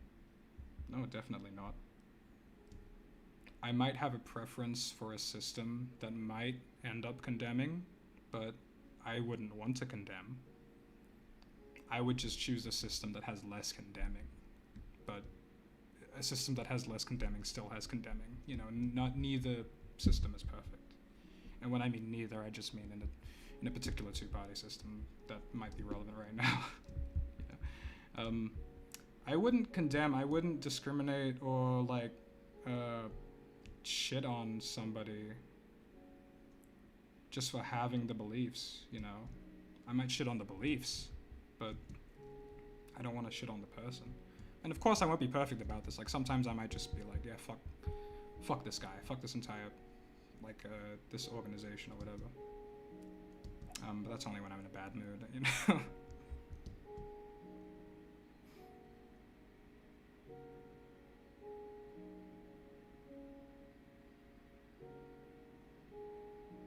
There's nothing wrong with politics. It's about the addiction. If you are addicted to a person, and that means you think that they're a god and you think they're infallible and perfect, and that's a problem. Regardless of who it is, you know. You have to accept that everything changes. Everything is change. There are people who hate, there are people who don't hate. But the hate grows when you get more obsessed. Because you just want to be attached to somebody. You want to be attached to a group, and then if anybody threatens that and you're worried, oh no, they're going to take that away from me, I'm going to get aggressive. That comes from the obsession, that comes from the intense desire to be a part of a single group. And then suddenly everybody else starts getting offended because they see that their views about whatever are getting challenged in the stream right now, and then they start responding to it saying, hey, you, stop talking about politics! I disagree with your politics. Just don't take it so seriously. It's just a person on stream. It's just a comment that you read on Twitter. It's just... Is it really affecting your faith that much? Is it really challenging your security that much that you need to respond? You know? I probably look up to my role model too much, admittedly. Well, it's good that you know that. just now that you know that, what are you gonna do about it? You know? I mean, you don't have to tell me if you don't want to, if it's personal, but you know, it'd be dishonest to not do anything about it once you've acknowledged it. At least let yourself know that you care about yourself, and that's what doing things is for. You know, your actions are what are the energy that you bring into the universe. So if you acknowledge that, for example, you have an addiction and that you don't want to have an addiction, but then you don't do anything about it, then you aren't sending any energy into that, into whatever it is the value is that you've set forth to like. It's more important that people make reasonable arguments. If people are making untrue claims that are otherwise morally questionable, they don't deserve much support. They don't deserve, let's say, like exposure, I think, because that'll be spreading of mistruths. Yeah, support. Yeah, I get what you mean. I mean, they still deserve like medical support if they, you know, if they need it. But yeah. Oh shit, is that a Saint Bernard? Oh my god. Look at that boy. That is a good boy. Yes, fucking Beethoven. Look at that shit.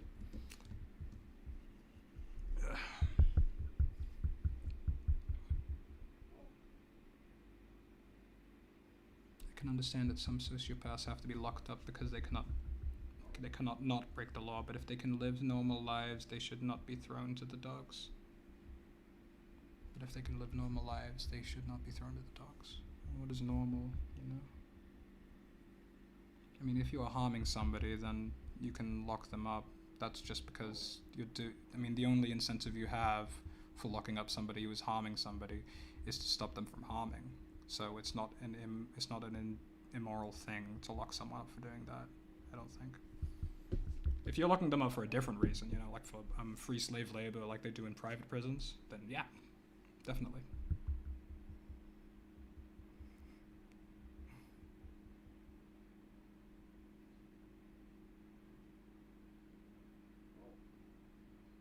The opinions doesn't make them less deserving of serious material needs. Yeah, exactly.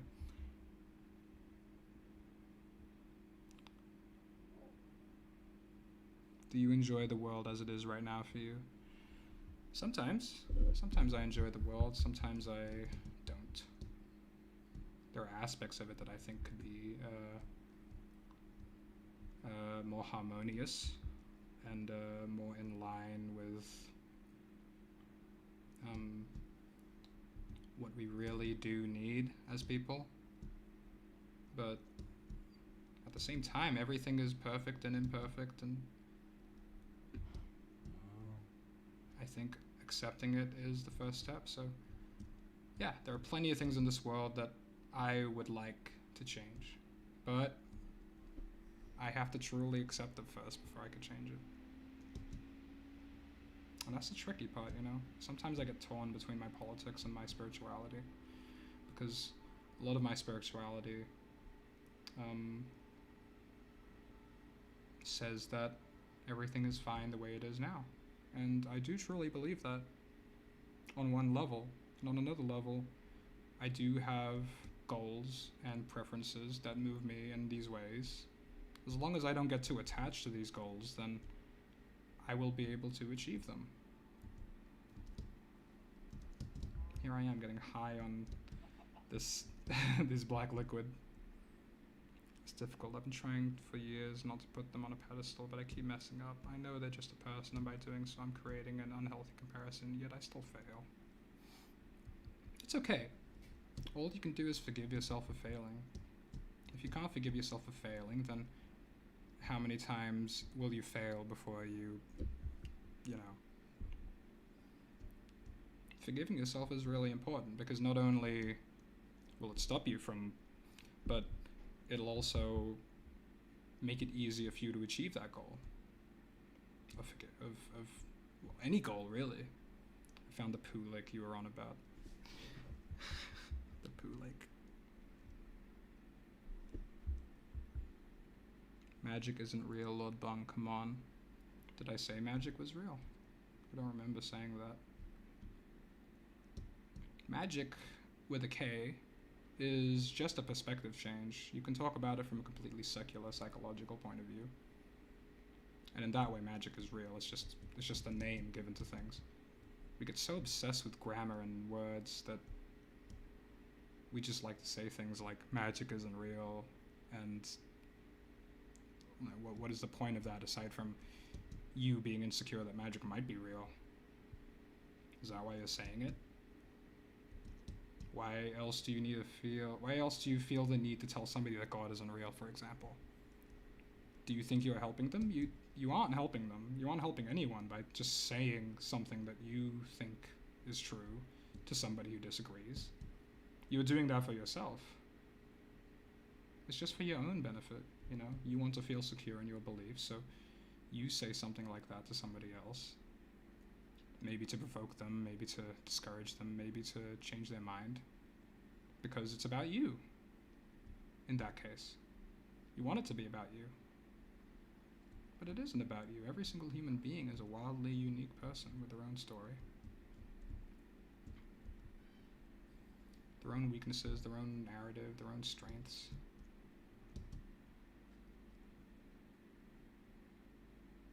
I'm with you on the imagination equals magic thing.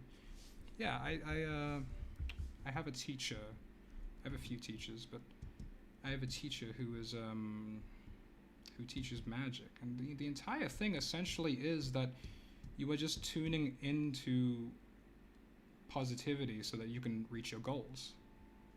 By focusing on your goals and forgiving yourself infinitely and giving so much patience and compassion to yourself, you're able to achieve your goals almost seamlessly, because once you achieve patience and acceptance, time doesn't matter anymore, and you time travel, you know? And suddenly, a few years from now, you might get loads and loads of money because you aren't trying so hard to get money, but you are still trying, just not so hard. And because you aren't impatient anymore, it didn't matter how long it took that you got that money, or it didn't matter how long it took that you got the thing that you wanted. Some atheist communities get too mean. Someone can accept science but believe their grandmama is in heaven. You don't have to bully them. Yeah, exactly, you know? But here again we go to the Anakin thing. Why would you want to be a part of a community that is exclusive while also having all these alternate beliefs and expect to benefit from that community while also trying to avoid the sin you have committed against that community, essentially? It's terrible that these communities exist in the first place, but that's just what communities are. You know, you can always find a different community, or you can just rely on yourself to have the faith that you have and move on with your life. Again, if you need a community to have a faith, then you must not be very secure in that faith.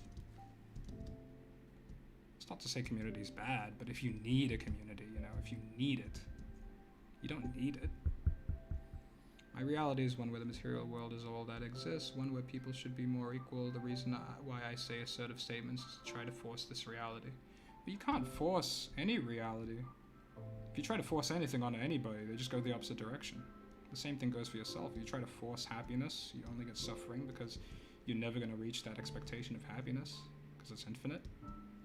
If you try and force calmness, you're always going to be frustrated because you're never going to reach your expectation of calmness, especially not immediately. Forcing things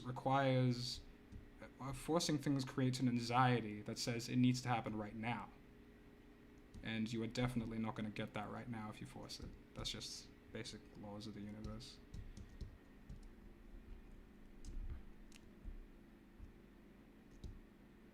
The true reason why to say these assertive God is real statements is to try and bring about a better world where people do not believe that magic will make the suffering of this world okay.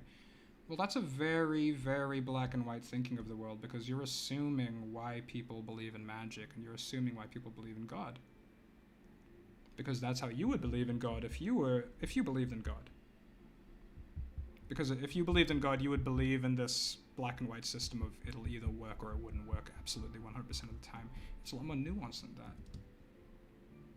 It's just a form of focusing your energy. It's just a form of focusing your goals into one slow and graceful mode. I mean, obviously some people believe in God in the way you are talking about, and in other ways. You know, I'm not going to speak for everybody that believes in God. Oops. But saying broad statements like that is ignorant because it's generalization. I'm not assuming much, I'm just Basing this on the plain reality that religious people reject reality, rely on magic to make up the gaps. This is why they're conservative. Okay, see, that's very generalistic now. That is very general. You're simplifying it even further and further, like as if there weren't other people. This is a generalization, I'm afraid. This comes from a need for the world to be controlled and to make sense in your eyes. But that is just your world. The world is so much bigger and scarier than that, and more chaotic and random. You know, just go out and talk to people. They're always going to blow your minds if you listen to them enough. They're always going to say something that completely destroys your preconception of them or people in general, the world, how everything is structured.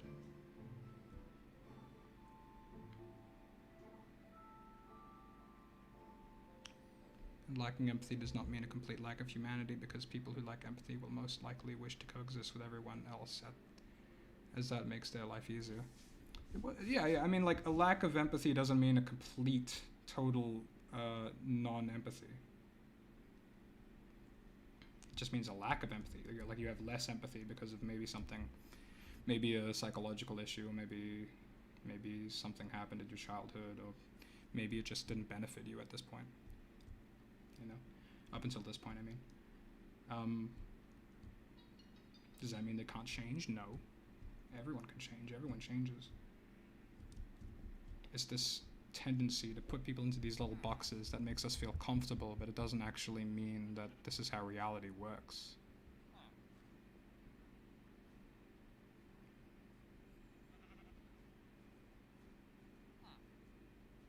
Sociopathy is disinterest in socialization unless it serves a specific purpose. Psychosis is exclusionary focus on personal perception independent of desire for sociality. One can be both or neither. Yeah, that's true. That's true, I think.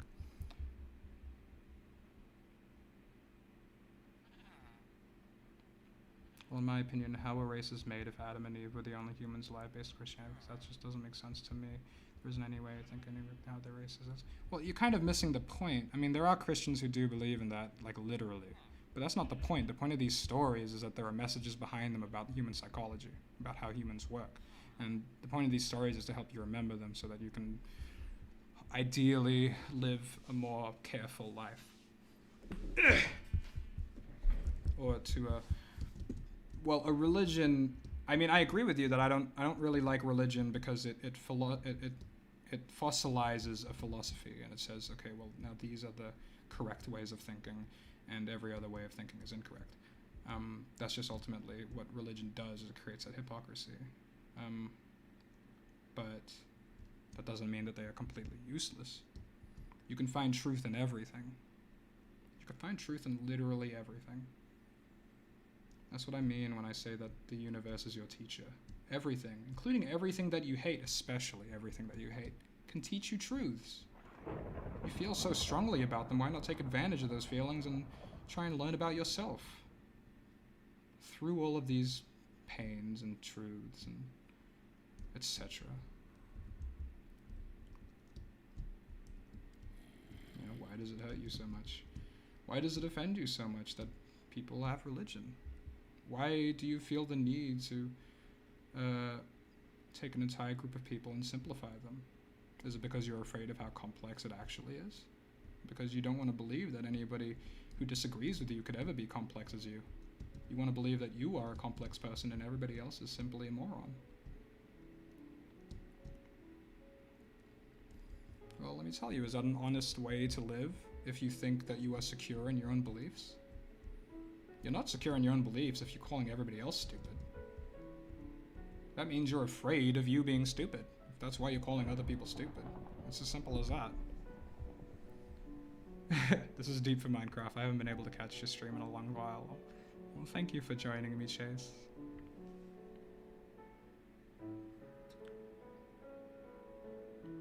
One could find truth anywhere. That's the idea behind of cooks and kung fu. Oh, I don't know what that is. It sounds interesting. This is why I love religions like Hinduism and Buddhism, which accept different religions and can be adopted as ideologies rather than a strict set of beliefs one has to follow. Yeah, it's weird that we use the word religion to describe Hinduism and Buddhism. Although there are parts of Buddhism and Hinduism that act more like a religion than other parts, you know, like there are stricter sects of all of them.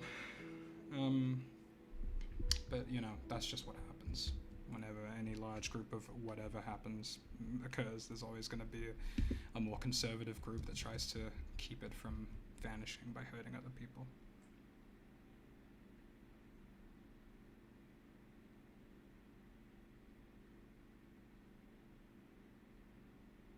So you're saying races evolved into themselves based on the environment they were born into to adapt to their surroundings? Yeah, I mean, a combination of that and, you know, everything that led up to that. So like the lineage of where humans traveled and what they ate and what they, yeah, like what you said about their surroundings. It's all very minor changes because humans have such a visual diversity because we're a sight-based species, so that's how we differentiate each other. So the visual difference between us is quite a wide variation. Universe is a giant contradiction of everything because it began from nothing, and so we use science to fill in the gaps. Do you think this has any truth? I mean, yeah, we try to use science to explain things, but really all we're doing is cutting up everything into pieces. You know, like look at Minecraft, for example. It's all just like blocks, right? It makes sense because it's blocks. Everything is separated into these blocks, but really, this is for all intents and purposes, this is just one long piece of stone, right?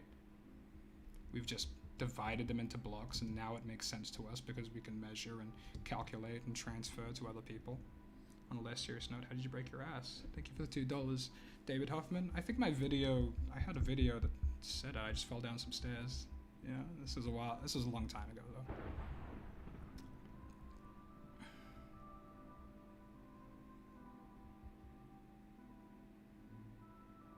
Why does something begin with nothing?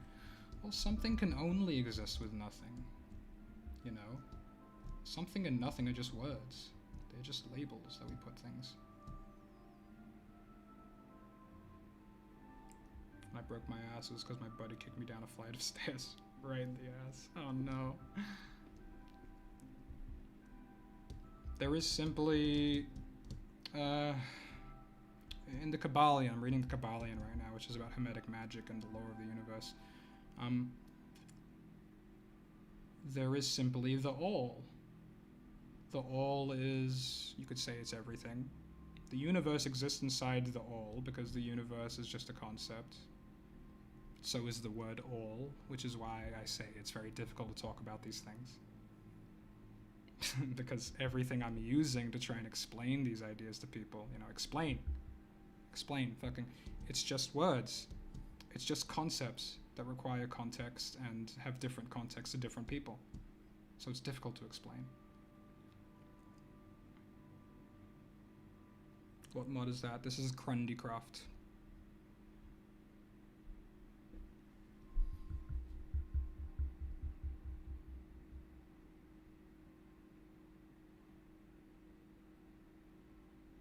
He ain't wrong. There is truly no way for something to happen without there being a nothing before it. There is no before it, though. But if you were a separate entity from this universe, perhaps... Well, you can't be a separate entity from this universe, because you exist, so you're a part of the universe. If you exist, then you're a part of the all of reality, all of it, whatever you want to call it, is this moment right now, isness. Whatever you want to call it. The mind of God, some people call it, you know. Any religion that subscribes to the idea of something separate from the universe, like a god that created the universe, for example, then they're trying to get you to believe, to put all of your hopes and shit onto an external source, like a god, for example. Whereas spiritual people are clever enough to realize that you just use a god. You use a god for your own psychological development and your own personal goals, and that God is there to remind you that, you know, you are not more important than anyone else, and no one else is more important than you, and everybody is God. Every single person is God. Every single person is Jesus, is Buddha. We're all just on our own different paths, and there is no goal. Still pisses people off that there is no goal. But there really isn't. We're all part of the baryonic matter fraction of the universe's energy budget. That fraction is a very small one. Everything is atoms, that rock and me. It's all to think about. Yeah, and atoms aren't even real. It's just a measurement.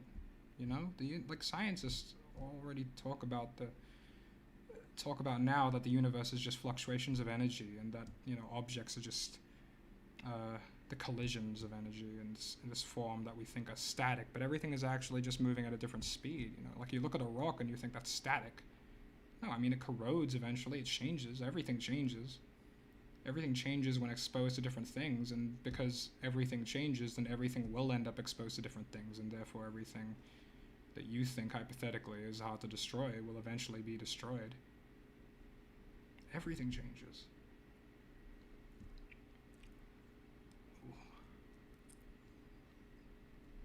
Nothing streaming this time. Any plans? I might be ending stream pretty soon, but I said that last time, so fuck it, whatever. Funny words we come up with control our lives, Yeah, I mean, that's just why words we come up with. At some point it was helpful, back when we were struggling. And now it's all we rely on. And now we worship words, we worship concepts, we worship ideas, So many people have religions and they don't think that what they're actually worshipping is the politics of somebody from a while ago.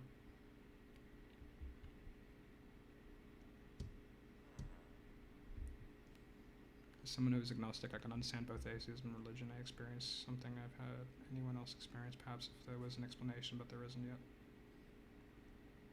I had experienced something I haven't heard anyone else experience, perhaps if there was an explanation, but there isn't yet. Yeah, I mean, that's sort of, I've had a similar experience, changed me. Alright, I think I've been talking for quite a while, so I'm gonna go rest. I'm feeling, this headache is a bit lame.